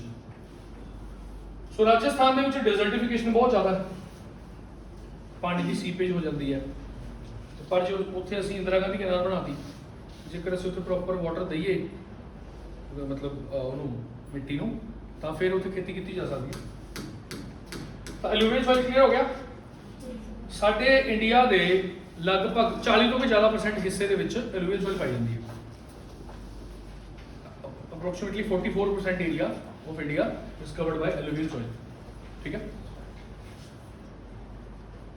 कादी कमी सी थी दसो? आगे आगे रेड सॉइल देखो, बिल्कुल रेड है ना। दूसरे नंबर देख तकरीबन 25% इंडिया का हिस्सा रेड सॉइल नाल कवर्ड है। ये सॉइल कितना बनी जी? जिहड़ा साडे इत्थे ग्रेनाइट अते गनीस रॉक सीगा, ग्रेनाइट ते गनीस ओदी इरोजन के नाल बनी है जी, ठीक है। ये लाल रंग इस करके क्योंकि फेरिक ऑक्साइड पाया जाता है, आयरन की बहुत ज़्यादा मात्रा होती है, तो पानी ये रुकता नहीं है, प्रॉपरली ड्रेन हो जाता। बहुत वधिया मिट्टी बनाया जाता है। ये आ चीज़ां ਫਾਸਫੇਟ, ਆਇਰਨ, ਪੋਟਾਸ਼, ਹਿਊਮਸ ਚੰਗਾ ਹੁੰਦਾ, ਪਰ ਨਾਈਟ੍ਰੋਜਨ ਤੇ ਫਾਸਫੋਰਸ ਦੀ ਫਿਰ ਕਮੀ ਹੈ।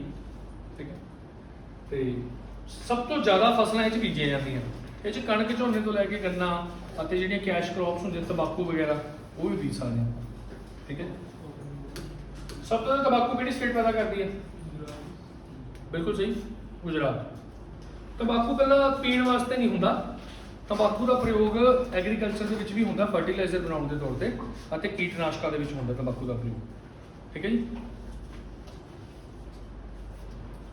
ਤੇ ਫੂਡ ਸਿਕਿਉਰਿਟੀ ਬਹੁਤ ਮਹੱਤਵਪੂਰਨ ਹੈ। ਮੈਂ ਤੁਹਾਨੂੰ ਦੱਸਿਆ ਪਹਿਲਾਂ ਹੀ ਕਿ ਰੈੱਡ ਸੋਇਲ ਦੇ ਵਿੱਚ ਜਿਹੜੀ ਰਾਗੀ ਦੀ ਦਾਲ ਹੁੰਦੀ ਹੈ ਉਹ ਸਭ ਤੋਂ ਜ਼ਿਆਦਾ ਆਇਰਨ ਰਿਚ ਹੁੰਦੀ ਹੈ, ਜਿਨ੍ਹਾਂ ਨੂੰ ਆਇਰਨ ਦੀ ਕਮੀ ਉਹਨਾਂ ਨੂੰ ਖਾਣੀ ਚਾਹੀਦੀ ਹੈ। ਪਰ ਰੈੱਡ ਸੋਇਲ ਜਿਹੜੀ ਹੈਗੀ ਹੈ ਨਾ, ਇਹਦੀਆਂ ਇੱਟਾਂ ਬਹੁਤ ਵਧੀਆ ਬਣਦੀਆਂ ਨੇ, ਇਹਦੀਆਂ ਬ੍ਰਿਕਸ ਬਹੁਤ ਵਧੀਆ ਬਣਦੀਆਂ ਨੇ। ਇਸ ਕਰਕੇ ਲੋਕ ਕੀ ਕਰਦੇ ਨੇ, ਰੈੱਡ ਸੋਇਲ ਨੂੰ ਉੱਥੋਂ ਦੀ ਲੈ ਜਾਂਦੇ ਨੇ ਪੱਟ ਕੇ ਅਤੇ ਇੱਟਾਂ ਬਣਾ ਲੈਂਦੇ ਨੇ। ਇਸ ਚੱਕਰ 'ਚ ਉੱਥੇ ਲਾਸ ਹੋ ਜਾਂਦਾ, ਮਤਲਬ ਇਰੋਜ਼ਨ ਹੋ ਜਾਂਦਾ ਰੈੱਡ ਸੋਇਲ ਦਾ। ਹਿਊਮਨ ਇਰੋਜ਼ਨ ਹੈ ਇਹ, ਮੈਨ ਮੇਡ ਇਰੋਜ਼ਨ ਹੈ। ਸੋ ਬ੍ਰਿਕ ਮੇਕਿੰਗ ਹੁੰਦੀ ਹੈ ਇਹਦੀ। ਹੁਣ ਕੁਐਸਚਨ ਆ ਜਾਂਦੇ ਜੀ, ਸਿੰਪਲ ਕੁਐਸਚਨ ਹੈ ਵੀ ਉਹਦਾ ਕਲਰ ਰੈੱਡ ਕਿਉਂ ਹੁੰਦਾ?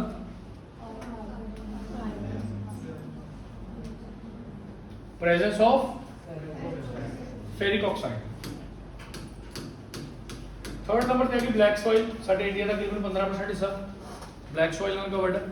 ਕਿੱਥੇ ਕਿੱਥੇ ਸੀ? ਮੇਨਲੀ ਡੈਕਨ ਵਾਲੇ ਏਰੀਏ 'ਚ, ਕਾਠੀਆਵਾੜ, ਹੋਰ ਵੀ ਬਹੁਤ ਥਾਵਾਂ ਤੇ ਪਾਈ ਜਾਂਦੀ ਹੈ, ਪਰ ਥੋੜੇ ਥੋੜੇ ਪੈਚਿਸ ਦੇ ਵਿੱਚ ਹੈ। ਫਿਰ ਤੁਸੀਂ ਦੇਖੋਗੇ ਕਿ ਲਾਵਾ ਰੌਕਸ ਜਿਹੜੇ ਸੀਗੇ, ਲਾਵਾ ਰੌਕਸ, ਉਹਨਾਂ ਦੇ ਨਾਲ ਇਹ ਵੈਦਰਿੰਗ ਹੋ ਕੇ ਬਣ ਗਈ। ਇਹ 'ਚ ਵੀ ਆਇਰਨ, ਮੈਗਨੀਸ਼ੀਅਮ, ਸਿਲੀਕੇਟ, ਲਾਈਮ ਅਤੇ ਪੋਟਾਸ਼ ਦੀ ਮਾਤਰਾ ਚੰਗੀ ਹੁੰਦੀ ਹੈ। ਨਾਈਟ੍ਰੋਜਨ ਤੇ ਫਾਸਫੋਰਸ ਤਾਂ ਤੁਹਾਨੂੰ ਘੱਟ ਹੀ ਮਿਲੂਗਾ ਸਾਰੇ ਕਿਤੇ। ਠੀਕ ਹੈ ਨਾ? ਸੋ ਬਲੈਕ ਸੋਇਲ ਦਾ ਇੱਕ ਫਾਇਦਾ ਬੜਾ ਜੀ, ਜਦੋਂ ਬਲੈਕ ਸੋਇਲ ਜੋ ਕਿ ਧੁੱਪ ਪੈਂਦੀ ਹੈ ਤਾਂ ਇਹ ਉੱਪਰੋਂ ਦੀ ਇਦਾਂ ਦੇ ਕ੍ਰੈਕਸ ਬਣ ਜਾਂਦੇ ਇਹਦੇ ਵਿੱਚ, ਕਾਲੀ ਮਿੱਟੀ। ਲੇਕਿਨ ਜੇ ਤੁਸੀਂ ਇਹਨੂੰ ਥੋੜਾ ਪੱਟ ਕੇ ਦੇਖੋਗੇ ਨੀਚੋਂ ਕੀ ਫੇਰ ਸੌਫਟ ਹੁੰਦੀ ਹੈ ਤਾਂ ਇਹਦਾ ਫਾਇਦਾ ਕੀ ਹੈ? ਜਦੋਂ ਇਦਾਂ ਦੇ ਕ੍ਰੈਕਸ ਬਣ ਜਾਂਦੇ ਨੇ ਤਾਂ ਇਹ ਆਟੋਮੈਟਿਕਲੀ ਇਹਦੇ ਵਿੱਚ ਹਵਾ ਜਾਊਗੀ ਤਾਂ ਆਕਸੀਜਨ ਮਿਲੂਗੀ, ਤਾਂ 에ਰੇਸ਼ਨ ਹੋ ਜਾਂਦੀ ਆਟੋਮੈਟਿਕਲੀ। ਤਾਂ ਇਹਨੂੰ ਇਹ ਕਹਿੰਦੇ ਆ ਵੀ ਇਹ ਸੈਲਫ ਪਲੋਇੰਗ ਸੋਇਲ ਹੈ। ਜਿਵੇਂ ਵੈਸੇ ਅਸੀਂ ਕੱਦੂ ਵਗੈਰਾ ਕਰਦੇ ਆ ਨਾ, ਤਵੀਆਂ ਦੇ ਨਾਲ ਕੀ ਕਰਦੇ ਆ ਅਸੀਂ, ਜਦੋਂ ਕੱਦੂ ਕਰਨੇ ਕਹਿੰਦੇ ਆ, ਸੁੱਕੀ ਮਿੱਟੀ ਦੇ ਵਿੱਚ ਅਸੀਂ ਉਹਨੂੰ ਚਲਾਉਂਦੇ ਆ ਪਹਿਲਾਂ, ਫਿਰ ਗਿੱਲੀ ਮਿੱਟੀ 'ਚ ਵੀ ਚਲਾਇਆ ਜਾਂਦਾ। ਝੋਨੇ ਦੇ ਖੇਤ 'ਚ ਗਿੱਲੀ ਮਿੱਟੀ ਚਲਾਇਆ ਜਾਂਦਾ, ਕਣਕ ਦੇ ਖੇਤ 'ਚ ਤਾਂ ਸੁੱਕੀ ਮਿੱਟੀ ਚਲਾਉਂਦੇ ਆ। ਉਹਦਾ ਕਾਰਨ ਮੁੱਖ ਇਹੀ ਆ ਵੀ ਉਹ 'ਚ ਮਤਲਬ ਜਗ੍ਹਾ ਕ੍ਰੀਏਟ ਹੋ ਜਾਂਦੀ ਹੈ, ਫਿਰ ਹਵਾ ਸਰਕੂਲੇਟ ਹੋ ਜਾਂਦੀ ਹੈ। ਆਕਸੀਜਨ ਤਾਂ ਚਾਹੀਦੀ ਹੈ ਨਾ ਪੌਦਿਆਂ ਨੂੰ ਵੀ, ਤੇ ਇਸ ਤਰ੍ਹਾਂ ਉਹਦਾ ਵਧੀਆ ਹੋ ਜਾਂਦੀ ਹੈ ਉਹ। ਪਰ ਇਹਦੇ 'ਚ ਕਰਨ ਦੀ ਲੋੜ ਨਹੀਂ ਪੈਂਦੀ ਕਿਉਂਕਿ ਆਟੋਮੈਟਿਕਲੀ ਕ੍ਰੈਕਸ ਬਣ ਜਾਂਦੇ ਨੇ। Self ploughing soil. ਅਤੇ ਸਭ ਤੋਂ ਜ਼ਿਆਦਾ ਕਾਟਨ ਇਸੇ ਸੋਇਲ 'ਚ ਉੱਗਦੀ ਹੈ। ਕਾਟਨ ਨੂੰ ਇੱਕ ਹੋਰ ਹੈ ਨਾ ਵੀ ਕਾਟਨ, ਜਦੋਂ ਕਾਟਨ ਦਾ ਇੱਕ ਵਾਰੀ ਫੁੱਲ ਬਣ ਜਾਂਦਾ ਤੇ ਜਦੋਂ ਉਹਨੇ ਖਿੜਨਾ ਹੁੰਦਾ, ਧੁੱਪ ਬਹੁਤ ਜ਼ਿਆਦਾ ਚਾਹੀਦੀ ਹੁੰਦੀ ਹੈ, ਤੇ ਨੇੜੇ ਤੇੜੇ ਪਾਣੀ ਨਹੀਂ ਹੋਣਾ ਚਾਹੀਦਾ। ਜੇ ਪਾਣੀ ਹੋਊਗਾ ਫਿਰ ਉਹ 'ਚ ਫੰਗਲ ਇਨਫੈਕਸ਼ਨਸ ਲੱਗ ਜਾਣਗੀਆਂ, ਫੰਗਸ ਲੱਗ ਜੂਗੀ ਕਾਟਨ ਦੇ ਫੁੱਲ 'ਚ, ਫਿਰ ਉਹਨਾਂ ਜ਼ਿਆਦਾ ਵਧੀਆ ਪ੍ਰੋਡਕਸ਼ਨ ਹੋ ਨਹੀਂ ਪਾਣੀ। ਫਿਰ ਜਦੋਂ ਪਾਣੀ ਹੁੰਦਾ ਬਿਲਕੁਲ ਜੜ੍ਹਾਂ 'ਚ ਚਲਾ ਜਾਂਦਾ, ਤਾਂ ਪੇਟੇ ਨੂੰ ਤਾਂ ਪਾਣੀ ਮਿਲ ਰਿਹਾ ਜੜ੍ਹਾਂ 'ਚੋਂ, ਜੇ ਪਾਣੀ ਨਹੀਂ ਦੋਗੇ ਤਾਂ ਮਰ ਜੂਗਾ ਉਹ, ਪਰ ਉੱਪਰ ਪਾਣੀ ਨਹੀਂ ਹੈਗਾ। ਤੇ ਇਸ ਕਰਕੇ ਕਾਟਨ ਬਹੁਤ ਵਧੀਆ ਉੱਗਦੀ ਹੈ। ਉਹਦੇ ਵਾਸਤੇ ਤੋਂ ਸੂਟੇਬਲ ਸੋਇਲ ਕਾਟਨ ਹੋ ਗਿਆ, ਤੰਬਾਕੂ ਹੋ ਗਿਆ, ਜਿਹੜੀਆਂ ਕੈਸ਼ ਕ੍ਰੌਪਸ ਨੇ ਉਹ ਇਹਦੇ ਵਿੱਚ ਉਗਾਈਆਂ ਜਾਂਦੀਆਂ, ਮੇਨਲੀ ਕਾਟਨ। ਇਸ ਸੋਇਲ ਨੂੰ ਰੈਗੂਲ ਸੋਇਲ ਵੀ ਕਿਹਾ ਜਾਂਦਾ, REGUR। ਠੀਕ ਹੈ ਜੀ। ਕਿੱਥੇ ਕਿੱਥੇ ਪਾਇਆ ਜਾਂਦਾ ਇਹ ਆ ਤੁਸੀਂ ਦੇਖ ਲਓ। ਦੋ ਮੇਜਰ ਰੀਜਨਸ ਨੇ, ਨੀਚੇ ਕਰਨਾਟਕਾ ਚਲਾ ਗਿਆ, ਤੇ ਆਬਵੀਅਸਲੀ ਫਿਰ ਕਾਟਨ ਸਭ ਤੋਂ ਜ਼ਿਆਦਾ ਪ੍ਰੋਡਕਸ਼ਨ ਕੌਣ ਕਰ ਰਿਹਾ? ਮਹਾਰਾਸ਼ਟਰ ਹੀ ਕਰ ਰਿਹਾ, ਆਹੀ ਸਟੇਟਾਂ ਕਰ ਰਹੀਆਂ। ਆਪਾਂ ਦੇਖਿਆ ਫਾਸਫੋਰਸ, ਨਾਈਟ੍ਰੋਜਨ, ਫਾਸਫੋਰਸ ਦੀ ਕਮੀ ਹੋਇਆ ਸਾਰੇ ਕਿਤੇ। ਲੈਟਰਾਈਟ ਸੋਇਲ ਬਾਰੇ ਮੈਂ ਹੁਣ ਹਜੇ ਪੜਾਉਂਗਾ ਤੁਹਾਨੂੰ, ਮੈਂ ਤਾਂ ਸਿਰਫ 3 ਸੋਇਲਸ ਬਾਰੇ ਪੜਾਇਆ ਤੁਹਾਨੂੰ, ਐਲੂਵੀਅਲ, ਬਲੈਕ ਤੇ ਰੈਡ। ਠੀਕ ਹੈ, ਸਭ ਤੋਂ ਜ਼ਿਆਦਾ ਐਲੂਵੀਅਲ ਹੈ, ਦੂਜੇ ਨੰਬਰ ਤੇ ਰੈਡ ਹੈ, ਫਿਰ ਤੀਜੇ ਨੰਬਰ ਤੇ ਬਲੈਕ ਹੈ। ਕਿਹਦਾ ਸੀ ਨਾ 44%, 25%, 15%। ਫਿਰ ਚੌਥੇ ਨੰਬਰ ਤੇ ਆਪਣੀ ਐਰਿਡ ਸੋਇਲ ਆਉਂਦੀ ਹੈ, ਲੈਟਰਾਈਟ ਤੋਂ ਬਾਅਦ। ਹੁਣ ਆਪਾਂ ਲੈਟਰਾਈਟਿਕ ਸੋਇਲ ਬਾਰੇ ਪੜ੍ਹਦੇ ਹਾਂ। ਲੈਟੋਸੋਲ ਯਾਦ ਕਰੋ ਕੀ ਸੀਗਾ? ਮੈਂ ਤੁਹਾਨੂੰ ਦੱਸਿਆ ਸੀਗਾ ਜਦੋਂ ਲੀਚਿੰਗ ਹੁੰਦੀ ਹੈ, ਮੀਂਹ ਪੈਂਦਾ, ਗਰਮ ਇਲਾਕਿਆਂ 'ਚ ਜ਼ਿਆਦਾ ਮੀਂਹ ਪੈਣ ਕਰਕੇ, ਗਰਮੀ ਕਰਕੇ ਕੀ ਹੁੰਦਾ, ਆਇਰਨ ਉੱਪਰ ਰਹਿ ਜਾਂਦਾ, ਲੈਟਰਾਈਟ ਸੋਇਲ ਚਿੰਦੇ ਨੇ, ਲੈਟੋਸੋਲ ਕਹਿੰਦੇ। ਲੈਟਰਾਈਟ ਲੈਟੋ ਸੇਮ ਹੀ ਹੈ ਹਨਾ। ਲੈਟਰਾਈਟ ਦਾ ਨਾਮ ਹੀ ਲੀਚਿੰਗ ਤੋਂ ਬਣਿਆ। ਵੈਸੇ ਲੈਟਰਾਈਟ ਦਾ ਮਤਲਬ ਹੁੰਦਾ ਟੁੱਟ ਜਾਣਾ, ਗਰਮੀ ਕਾਰਨ ਟੁੱਟ ਜਾਣਾ। ਲੈਟਰਾਈਟਿਕ ਦਾ ਮਤਲਬ ਬ੍ਰਿਕ ਹੁੰਦਾ। ਤੁਸੀਂ ਦੇਖੋ ਇਹ ਜ਼ਿਆਦਾਤਰ ਉੱਥੇ ਪਾਈ ਜਾਂਦੀ ਹੈ, ਸਿਲਿਕਾ ਦੀ ਲੀਚਿੰਗ ਹੋ ਜਾਂਦੀ ਹੈ, ਆਇਰਨ ਉੱਪਰ ਰਹਿ ਜਾਂਦਾ ਤੇ ਐਸਿਡਿਕ ਹੋ ਜਾਂਦਾ। ਫਿਰ ਉਸ ਤੋਂ ਬਾਅਦ ਮੈਂ ਤੁਹਾਨੂੰ ਦੱਸਿਆ ਕਿ ਪਲਾਂਟੇਸ਼ਨ ਵਾਸਤੇ ਵਧੀਆ ਹੈ। ਇਹਦੇ ਵਿੱਚ ਕਾਜੂ ਦੀ ਖੇਤੀ ਵੀ ਹੁੰਦੀ ਹੈ, ਟੈਪੀਓਕਾ ਦੀ ਖੇਤੀ ਹੁੰਦੀ ਹੈ, ਬਾਕੀ ਕਿਸੇ ਚੀਜ਼ ਦੀ ਖੇਤੀ ਨਹੀਂ। ਆ ਜਿਹੜੀ ਕੈਸ਼ ਕ੍ਰੌਪਸ ਨੇ ਇਹਨਾਂ ਦੀ ਖੇਤੀ ਹੁੰਦੀ ਹੈ, ਚਾਹ, ਕੌਫੀ, ਰਬੜ ਵਗੈਰਾ। ਠੀਕ ਹੈ ਜੀ। ਰਬੜ ਸਭ ਤੋਂ ਜ਼ਿਆਦਾ ਕੇਰਲਾ ਪੈਦਾ ਕਰਦਾ ਅਤੇ ਰਬੜ ਜਿਹੜਾ ਹੈਗਾ ਉਹ ਇੱਕ ਰਬੜ ਬੋਰਡ ਵੀ ਹੈਗਾ ਸਾਡਾ, ਰਬੜ ਬੋਰਡ। ਉਹਦੇ ਹੈੱਡਕੁਆਰਟਰਸ ਤੁਸੀਂ ਸਰਚ ਕਰਕੇ ਆਇਓ। ਜਿੱਥੇ ਤੱਕ ਮੈਨੂੰ ਹੈ ਯਾਦ ਉਹ ਕੋਟਾਯਮ ਦੇ ਵਿੱਚ, ਕੋਟਾਯਮ ਨਾਮ ਦੀ ਇੱਕ ਜਗ੍ਹਾ ਹੈਗੀ ਹੈ ਕੇਰਲਾ ਦੇ ਵਿੱਚ, ਉੱਥੇ ਹੀ ਹੈ। ਠੀਕ ਹੈ। ਰਬੜ ਵੀ ਤਾਂ ਬਿਲਕੁਲ ਹਨਾ ਮਿਲਕ ਦੀ ਤਰ੍ਹਾਂ ਨਿਕਲਦੀ ਹੈ। ਮਤਲਬ ਉਹ ਕੀ ਕਰਦੇ ਆ, ਉਹਨਾਂ ਕੋਲ ਭਾਂਡੇ ਜਿਹੇ ਹੁੰਦੇ ਆ, ਉਹ ਦਰਖਤ ਦੇ ਨਾਲ ਹੀ ਲਟਕਾਏ ਜਾਂਦੇ ਆ ਤੇ ਦਰਖਤ ਦੀ ਥੋੜੀ ਛਿੱਲ ਦਿੰਦੇ ਆ, ਉਹਦੀ ਛਾਲ ਜਿਹੀ ਹੁੰਦੀ ਹੈ ਤੇ ਪੂਰੀ ਰਾਤ ਨੂੰ ਇੱਕ ਦਿਨ ਦੇ ਵਿੱਚ ਪੂਰਾ ਜਿਹੜਾ ਮਿਲਕ ਜਿਹੜਾ ਹੈਗਾ ਉਹ ਜਾ ਕੇ ਉਹਦੇ ਜਮ੍ਹਾਂ ਹੋ ਜਾਂਦਾ। ਫਿਰ ਲਿਆ ਕੇ ਇਕੱਠੀ ਕਰ ਲੈਂਦੇ ਆ ਤੇ ਇੱਕ ਥਾਂ ਤੇ ਪਾ ਕੇ ਬਾਅਦ ਦੇ ਵਿੱਚ ਉਹਦੇ ਵਿੱਚੋਂ ਸਲਫਰ ਗੈਸ ਲਗਾਈ ਜਾਂਦੀ ਹੈ, ਕਿਉਂਕਿ ਰਬੜ ਤਾਂ ਬਿਲਕੁਲ ਮਿਲਕੀ ਜੀ ਹੁੰਦੀ ਹੈ, ਬਿਲਕੁਲ ਮਿਲਕ ਵਰਗੀ, ਦੁੱਧ ਵਰਗੀ। ਫਿਰ ਬਾਅਦ ਵਿੱਚ ਸਲਫਰ ਗੈਸ ਲਗਾਉਂਦੇ ਆ, ਫਿਰ ਉਹ ਡਾਰਕ ਹੋ ਜਾਂਦੀ ਹੈ ਅਤੇ ਉਹ ਇਲਾਸਟਿਕ ਹੋ ਜਾਂਦੀ ਹੈ, ਮਤਲਬ ਲਚਕੀਲੀ ਹੋ ਜਾਂਦੀ ਹੈ। ਠੀਕ ਹੈ ਜੀ। ਜਿਹਦਾ ਆਪਾਂ ਪ੍ਰਯੋਗ ਕਰਦੇ ਹਾਂ ਕਾਹਦੇ ਟਾਇਰਾਂ ਵਗੈਰਾ 'ਚ। ਸਿਲੀਕੋਨ ਹੁੰਦਾ, ਸਲਫਰ ਗੈਸ ਲਗਾਈ ਜਾਂਦੀ ਹੈ ਜੋ।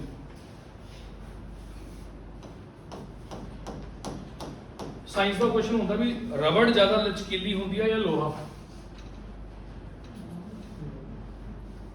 ਬੋਲੋ। ਹਾਂਜੀ, ਰਬੜ ਜ਼ਿਆਦਾ ਲਚਕੀਲੀ ਹੁੰਦੀ ਹੈ ਜਾਂ ਲੋਹਾ? ਲੋਹਾ ਬੋਲਦੇ ਆ ਸਾਡੇ ਸਟੂਡੈਂਟਸ ਨੇ। ਲੋਹਾ ਜ਼ਿਆਦਾ ਲਚਕੀਲਾ ਹੁੰਦਾ ਰਬੜ ਨਾਲੋਂ। ਰਬੜ ਤਾਂ ਲਚਕੀਲੀ ਤਾਂ ਹੁੰਦੀ ਹੈ ਪਰ ਉਹ ਟੁੱਟ ਜਾਂਦੀ ਹੈ ਬੜੀ ਜਲਦੀ। ਤੁਸੀਂ ਮੰਨ ਲਓ ਇੰਨਾ ਪੀਸ ਰਬੜ ਦਾ ਲੈ ਲਓ, ਇੰਨਾ ਪੀਸ ਲੋਹੇ ਦਾ ਲੈ ਲਓ, ਉਹਨੂੰ ਏਦਾਂ ਮੋੜੋ।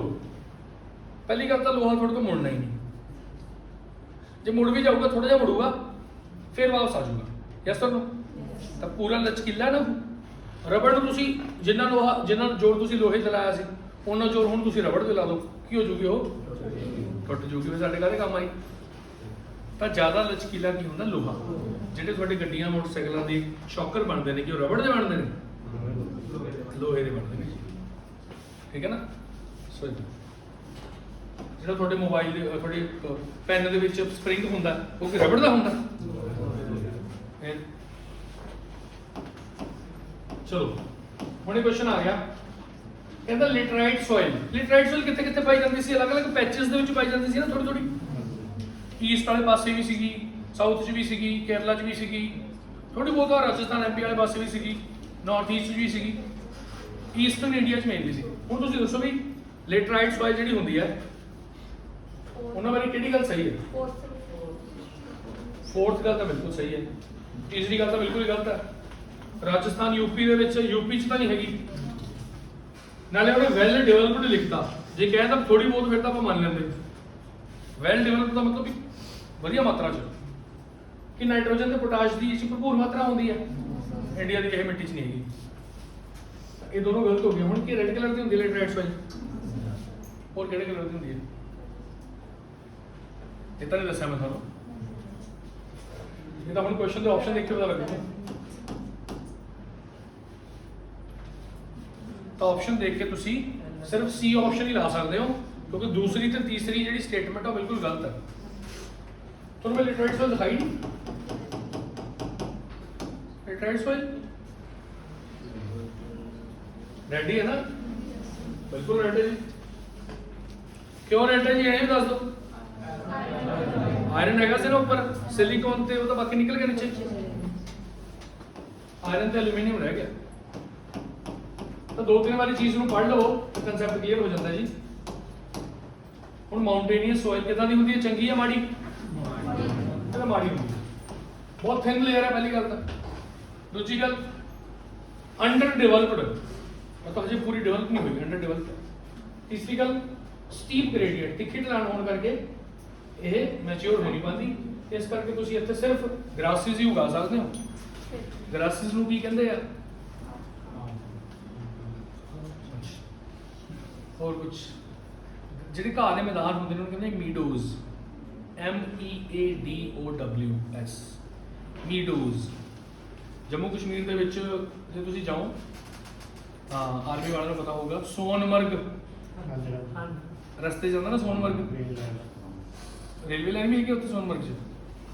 ਨਹੀਂ, ਉੱਥੇ ਘਾਹ ਦੇ ਮੈਦਾਨ ਨੇ ਨਾ, ਸ਼੍ਰੀਨਗਰ ਨੂੰ ਕ੍ਰਾਸ ਕਰਕੇ ਫੇਰ ਆਉਂਦਾ।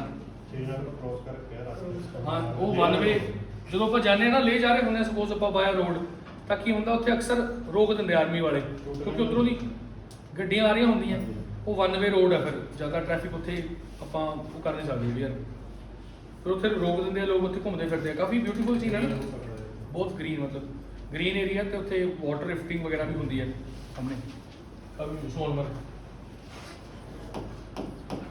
ਮਾਊਂਟੇਨੀਅਸ ਸੋਇਲ ਦੇ ਬਾਰੇ ਪੜ੍ਹ ਰਿਹਾ। ਪੋਰਟ ਜ਼ੋਲਿਕ ਕੀ ਸੀਗਾ? ਲੈਟੋਸੋਲ ਤੋਂ ਉਲਟ ਹੈ ਨਾ, ਇਹ ਕੋਲਡ ਵਾਲਾ ਏਰੀਆ ਸੀਗਾ।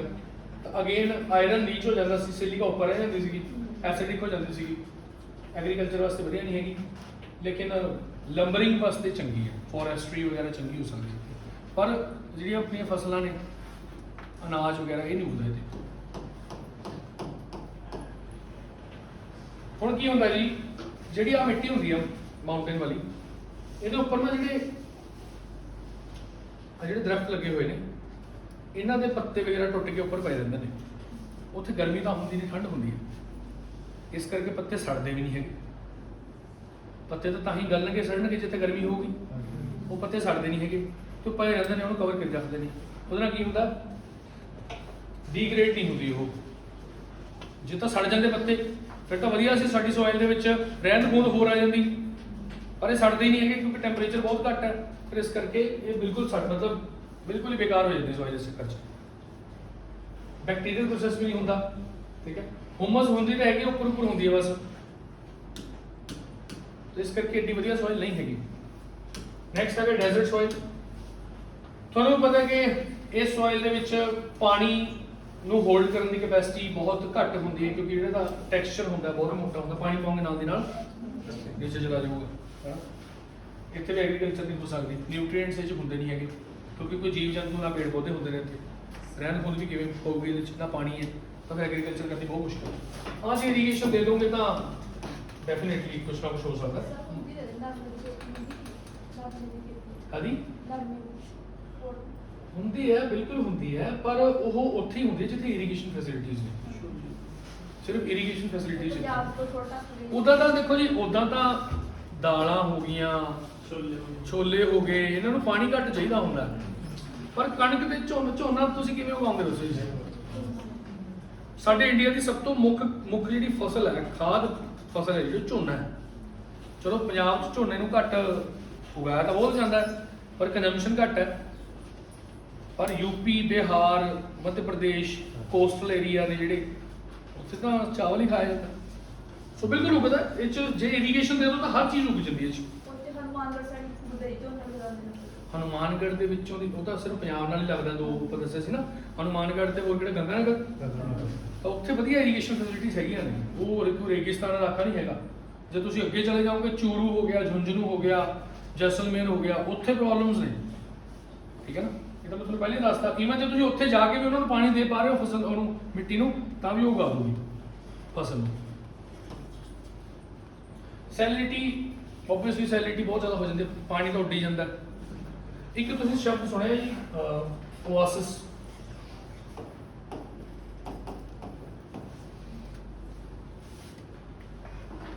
ਤੁਸੀਂ ਇੱਕ ਸ਼ਬਦ ਸੁਣਿਆ ਮ੍ਰਿਗ ਤ੍ਰਿਸ਼ਨਾ? ਕੀ ਹੁੰਦੀ ਹੈ ਮ੍ਰਿਗ ਤ੍ਰਿਸ਼ਨਾ? ਹਾਂ, ਮਾਰੂਥਲ ਦੇ ਵਿੱਚ ਸਾਨੂੰ ਪਾਣੀ ਦਾ ਭੁਲੇਖਾ ਲੱਗਦਾ। ਇਹ ਗੱਲਾਂ ਅਸੀਂ ਸਾਰੀਆਂ 10ਵੀਂ ਕਲਾਸ ਤੱਕ ਪੜ੍ਹ ਲਈਆਂ ਸੀਗੀਆਂ। ਸੜਕ ਤੇ ਵੀ ਇਦਾਂ ਹੀ ਹੁੰਦਾ, ਜਦੋਂ ਅਸੀਂ ਜਾ ਰਹੇ ਹੋ ਗਰਮੀਆਂ 'ਚ, ਤਾਂ ਸਾਨੂੰ ਐਂ ਲੱਗਦਾ ਵੀ ਅੱਗੇ ਜਿਵੇਂ ਪਾਣੀ ਜਿਹਾ ਪਿਆ ਹੁੰਦਾ, ਪਰ ਜਦੋਂ ਅਸੀਂ ਉੱਥੇ ਪਹੁੰਚਦੇ ਹਾਂ ਫਿਰ ਉੱਥੇ ਕੁਝ ਨਹੀਂ ਹੁੰਦਾ, ਸਾਫ਼ ਹੁੰਦਾ, ਖਾਲੀ ਹੁੰਦਾ। ਉਹ ਕਿਉਂ ਹੁੰਦਾ ਜੀ ਏਦਾਂ? ਪਾਣੀ ਸਾਨੂੰ ਕਿਉਂ ਲੱਗਦਾ ਵੀ ਪਾਣੀ ਪਿਆ ਅੱਗੇ?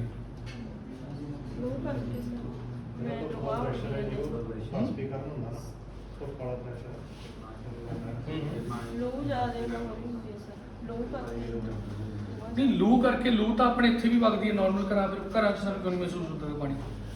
ਬਿਨਾਂ ਲੂ ਤੋਂ ਦਿਖਾਈ ਦਿੰਦਾ। ਗਰਮੀ 'ਚ ਹੁੰਦਾ ਉਹ, ਜਦੋਂ ਬਹੁਤ ਜ਼ਿਆਦਾ ਗਰਮੀ ਚੱਲਦੀ ਹੈ। ਦੇਖੋ ਹੁਣ ਸੁਣੋ ਉਹਦਾ ਰੀਜ਼ਨ ਕੀ ਹੈ। ਇੰਗਲਿਸ਼ ਦੇ ਵਿੱਚ ਮੈਂ ਤੁਹਾਨੂੰ ਦੱਸਦਾ, ਇੱਕ ਸਾਇੰਸੀ ਕਨਸੈਪਟ ਹੁੰਦਾ, ਉਹਨੂੰ ਕਹਿੰਦੇ ਨੇ ਟੋਟਲ ਇੰਟਰਨਲ ਰਿਫਲੈਕਸ਼ਨ। ਇਹਨੂੰ ਯਾਦ ਰੱਖ ਲਓ ਬਸ ਇਹ ਸ਼ਬਦ ਨੂੰ, ਟੋਟਲ ਇੰਟਰਨਲ ਰਿਫਲੈਕਸ਼ਨ, TIR, ਠੀਕ ਹੈ ਨਾ। ਹੁੰਦਾ ਕੀ ਹੈ, ਜਦੋਂ ਗਰਮੀਆਂ 'ਚ ਸੜਕ ਹੈ ਬਹੁਤ ਗਰਮ ਹੋ ਜਾਂਦੀ ਹੈ, ਤਾਂ ਉਹ ਜਿਹੜੀ ਉਹਦੀ ਹਵਾ ਹੁੰਦੀ ਹੈ ਨਾ, ਜਿਹੜੀ ਉਹਦੇ ਨਾਲ ਕੰਟੈਕਟ 'ਚ ਹੁੰਦੀ ਹੈ, ਉਹ ਇੱਕ ਤਰ੍ਹਾਂ ਦੇ ਮਿਰਰ ਦਾ ਕੰਮ ਕਰਦੀ ਹੈ। ਉਹਦੀ ਡੈਂਸਿਟੀ ਦਾ ਫਰਕ ਪੈ ਜਾਂਦਾ, ਕਿਉਂਕਿ ਉਹ ਗਰਮ ਹੋਊਗੀ, ਹਲਕੀ ਹੋਊਗੀ, ਉੱਪਰ ਜਾਊਗੀ, ਫਿਰ ਉਹਦੇ ਨਾਲ ਦੂਜੀ ਹਵਾ ਹੋਊਗੀ, ਤਾਂ ਡੈਂਸਿਟੀ ਦੇ ਚੇਂਜ ਹੋਣ ਕਰਕੇ ਉਹ ਜਿਹੜੀ ਹਵਾ ਹੁੰਦੀ ਹੈ ਉਹ ਇੱਕ ਮਿਰਰ ਦਾ ਕੰਮ ਕਰਦੀ ਹੈ, ਇੱਕ ਸ਼ੀਸ਼ੇ ਦਾ ਕੰਮ ਕਰਦੀ ਹੈ, ਦਰਪਣ ਕਹਿ ਲਓ, ਦਰਪਣ। ਤੇ ਫਿਰ ਜਦੋਂ ਦਰਪਣ ਤੁਸੀਂ ਵਿਛਾ ਦੋਗੇ ਜ਼ਮੀਨ ਤੇ ਉਹ ਫੋਟੋ ਕਾਹਦੀ ਦਿਖਾਣਗੇ ਤੁਹਾਨੂੰ? ਆਸਮਾਨ ਦੀ। ਤਾਂ ਅਸਲ 'ਚ ਸਾਨੂੰ ਆਸਮਾਨ ਦੀ ਇਮੇਜ ਦਿਖਾਈ ਦੇ ਰਹੀ ਹੁੰਦੀ ਹੈ ਉਸ ਦਰਪਣ ਨੁਮਾ ਹਵਾ ਦੇ ਵਿੱਚ। ਇਸ ਕਰਕੇ ਸਾਨੂੰ ਲੱਗਦਾ ਵੀ ਅੱਗੇ ਤਾਂ ਪਾਣੀ ਹੈ, ਅਸਲ 'ਚ ਹੁੰਦੀ ਇਮੇਜ ਕਾਹਦੀ ਹੈ? ਆਸਮਾਨ ਦੀ। ਆਸਮਾਨ ਤਾਂ ਸਾਫ਼ ਹੀ ਹੁੰਦਾ ਗਰਮੀਆਂ 'ਚ, ਜਦੋਂ ਧੁੱਪ ਵੈਰੀ ਹੁੰਦੀ ਹੈ। ਇਹੀ ਚੀਜ਼ ਰੇਗਿਸਤਾਨ 'ਚ ਦੇਖੀ ਜਾਂਦੀ ਹੈ। ਸੋ ਜਿਹੜੇ ਲੋਕ ਰੇਗਿਸਤਾਨ 'ਚ ਫਸ ਜਾਂਦੇ ਨੇ, ਰੇਗਿਸਤਾਨ ਚਲੇ ਗਏ, ਮੰਨ ਲਓ ਘੁੰਮਣ ਚਲੇ ਗਏ, ਗੱਡੀ ਖਰਾਬ ਹੋ ਗਈ ਜਾਂ ਕੋਈ ਹੋਰ ਕਾਰਨ ਹੋ ਗਿਆ, ਫਸ ਗਏ, ਫਿਰ ਉਹ ਚੱਲਦੇ ਨੇ, ਪੈਦਲ ਤੁਰਦੇ ਨੇ। ਪਾਣੀ ਤਾਂ ਪਹਿਲਾਂ ਹੀ ਉਹਨਾਂ ਦੇ ਸਰੀਰ 'ਚ ਪਾਣੀ ਦੀ ਕਮੀ ਹੋ ਜਾਂਦੀ ਹੈ, ਅਤੇ ਫਿਰ ਪਾਣੀ ਕਿਤੇ ਹੁੰਦਾ ਵੀ ਨਾ, ਕੋਈ ਹੋਰ ਨਾ ਉੱਥੇ ਜ਼ਿਆਦਾ ਟਰਾਂਸਪੋਰਟੇਸ਼ਨ ਹੁੰਦੀ ਹੈ, ਨਾ ਮੋਬਾਈਲ ਦਾ ਸਿਗਨਲ ਹੁੰਦਾ ਮੰਨ ਲਓ। ਫਿਰ ਉਹ ਜਾਂਦੇ ਜਾਂਦੇ ਜਦੋਂ ਦੂਰ ਦੇਖਦੇ ਆ, ਉਹਨਾਂ ਨੂੰ ਲੱਗਦਾ ਵੀ ਸਾਹਮਣੇ ਤਾਂ ਪਾਣੀ ਹੈ। ਉਸ ਚੱਕਰ 'ਚੋਂ ਭੱਜੇ ਉੱਥੇ ਜਾਂਦੇ ਵਿਚਾਰੇ, ਜਿੰਨਾ ਮਾੜਾ ਮੋਟਾ ਸਰੀਰ ਦੇ ਵਿੱਚ ਉਹਨਾਂ ਦੇ ਪਾਣੀ ਹੁੰਦਾ ਹੈ ਉਹ ਵੀ, ਠੀਕ ਹੈ ਨਾ, ਥੱਕ ਜਾਂਦੇ। ਹੋਰ ਤਾਂ ਇਸ ਤਰ੍ਹਾਂ ਲੋਕਾਂ ਦੀ ਮੌਤ ਵੀ ਹੋ ਜਾਂਦੀ ਹੈ ਜਿਹੜੇ ਲੋਕ ਰੇਗਿਸਤਾਨ 'ਚ ਫਸ ਜਾਂਦੇ। ਜੇਕਰ ਤੁਸੀਂ ਕਦੇ ਰੇਗਿਸਤਾਨ 'ਚ ਫਸ ਜਾਵੋ, ਹੋ ਸਕਦਾ ਨਾ, ਤਾਂ ਮਤਲਬ ਪਹਿਲੀ ਗੱਲ ਤਾਂ ਕੋਸ਼ਿਸ਼ ਕਰਿਓ ਕਿ ਨਾ ਆਏ ਫਸਿਓ, ਤੇ ਦੂਸਰਾ ਫਿਰ ਇਹਦਾ ਧਿਆਨ ਰੱਖਿਓ। ਪਰ ਰੇਗਿਸਤਾਨ ਦੇ ਵਿੱਚ ਕਈ ਥਾਵਾਂ ਤੇ ਕੀ ਹੁੰਦਾ, ਆ ਬਿਲਕੁਲ ਪਲੇਨ ਮੈਦਾਨ ਬਣ ਜਾਂਦੇ ਨੇ, ਹਵਾ ਚੱਲਦੀ ਹੈ, ਫਿਰ ਆ ਪਲੇਨ ਮੈਦਾਨਾਂ ਦੇ ਵਿੱਚ ਡੁੰਗ ਪੈ ਜਾਂਦਾ। ਪਲੇਨ ਮੈਦਾਨਾਂ 'ਚ ਕੀ ਪੈ ਜਾਂਦਾ? ਡੁੰਗ ਪੈ ਜਾਂਦਾ। ਹੁਣ ਡੁੰਗ ਪੈ ਗਿਆ, ਮਤਲਬ ਆਹ ਵਾਲੀ ਜਿਹੜੀ ਜਗ੍ਹਾ ਹੈ ਇਹ ਤੋਂ ਨੀਚੇ ਚਲੀ ਗਈ। ਹੁਣ ਜ਼ਮੀਨ 'ਚ ਪਾਣੀ ਤਾਂ ਹੁੰਦਾ ਹੀ ਹੈ ਬਈ, ਜ਼ਮੀਨ 'ਚ ਪਾਣੀ ਤਾਂ ਹੁੰਦਾ ਹੀ ਹੈ ਨਾ, ਨੈਚੁਰਲ ਜੀ ਗੱਲ ਹੈ। ਤਾਂ ਕੀ ਹੁੰਦਾ ਹੈ, ਆ ਡੁੰਗ ਪੈਣ ਕਰਕੇ ਜਿਹੜਾ ਪਾਣੀ ਹੈ ਮੰਨ ਲਓ ਇੱਥੇ ਆ ਕੇ ਇਕੱਠਾ ਹੋ ਜਾਂਦਾ। ਮੰਨ ਲਓ ਇੱਥੇ ਪਾਣੀ ਹੈਗਾ ਸੀ, ਤੇ ਇੱਥੇ ਪਾਣੀ ਇਕੱਠਾ ਹੋ ਜਾਂਦਾ, ਲੇਕ ਬਣ ਜਾਂਦੀ। ਐਕਚੁਅਲ 'ਚ ਹੁੰਦਾ ਇਹ, ਹੁਣ ਮ੍ਰਿਗ ਤ੍ਰਿਸ਼ਨਾ ਦੀ ਗੱਲ ਹੀ ਕਰ ਰਹੇ ਆਪਾਂ। ਫਿਰ ਇਹਦੇ ਨਾਲ ਜਿਹੜੇ ਪੇੜ ਪੌਦੇ ਉੱਗ ਜਾਂਦੇ ਨੇ, ਖਜੂਰਾਂ ਤੇ ਹੋਰ ਇਦਾਂ ਦੀਆਂ ਚੀਜ਼ਾਂ ਦੇ ਪੇੜ ਹੁੰਦੇ ਨੇ, ਤਾੜ ਤੂੜ ਦੇ, ਹਨਾ, ਕੈਕਟਸ ਵਗੈਰਾ ਚਲੋ ਤਾਂ ਛੋਟੇ ਹੁੰਦੇ ਨੇ, ਤਾਂ ਪੇੜ ਪੌਦੇ ਹੁੰਦੇ ਨੇ, ਦਰਖਤ ਉੱਗ ਜਾਂਦੇ ਨੇ। ਸੋ ਇਹ ਜਿਹੜੇ ਦਰਖਤ ਨੇ, ਇਹ ਮਤਲਬ ਆਪਾਂ ਕਹਿ ਨਹੀਂ ਸਕਦੇ ਵੀ ਜੰਗਲ ਵਿੱਚ ਮੰਗਲ ਹੋ ਗਿਆ, ਕਹਿ ਸਕਦੇ ਨਾ। Lagoon is a completely different thing. Lagoon ਤਾਂ ਸਮੁੰਦਰ ਦੇ ਨੇੜੇ ਜਿਹੜੀ ਲੇਕ ਹੁੰਦੀ ਹੈ ਉਹਨੂੰ ਕਹਿੰਦੇ ਨੇ, ਇਹ ਉਹਦੇ ਨਾਲ ਰਿਲੇਟਡ ਨਹੀਂ ਹੈਗਾ, ਸਮਝ ਗਏ ਗੱਲ। ਇਹਨੂੰ ਓਆਸਿਸ ਕਹਿੰਦੇ ਨੇ, ਓਆਸਿਸ। ਅਕਸਰ ਤੁਸੀਂ ਕਿਤੇ ਵੱਡੇ ਸ਼ਹਿਰਾਂ ਜਾਓਗੇ ਨਾ, ਉੱਥੇ ਓਆਸਿਸ ਨਾਮ ਦੇ ਹੋਟਲਸ ਜਾਂ ਰੈਸਟੋਰੈਂਟਸ ਹੁੰਦੇ ਨੇ, ਹੁੰਦੇ ਸੁਣੇ ਹੋਣਾ ਤੁਸੀਂ। ਇੱਕ ਬੜਾ ਫੇਮਸ ਸਮੁੰਦਰੀ ਜਹਾਜ਼ ਉਹਦਾ ਨਾਮ ਹੈ ਓਆਸਿਸ ਆਫ ਦਾ ਸੀ। ਮੈਂ ਤੁਹਾਨੂੰ ਉਹਦੀ ਚ ਲੱਗਦਾ ਸਾਰਾ, ਓਆਸਿਸ ਆਫ ਦਾ ਸੀ। ਮਤਲਬ ਸਮੁੰਦਰ, ਦੇਖੋ ਸਮੁੰਦਰ ਦੇ ਵਿੱਚ ਕਿਹੜਾ ਕੁਝ ਹੁੰਦਾ, ਲੇਕਿਨ ਉਹਨਾਂ ਨੇ ਕਹਿਤਾ ਵੀ ਅਸੀਂ ਓਆਸਿਸ ਆਫ ਦਾ ਸੀ ਹੈ।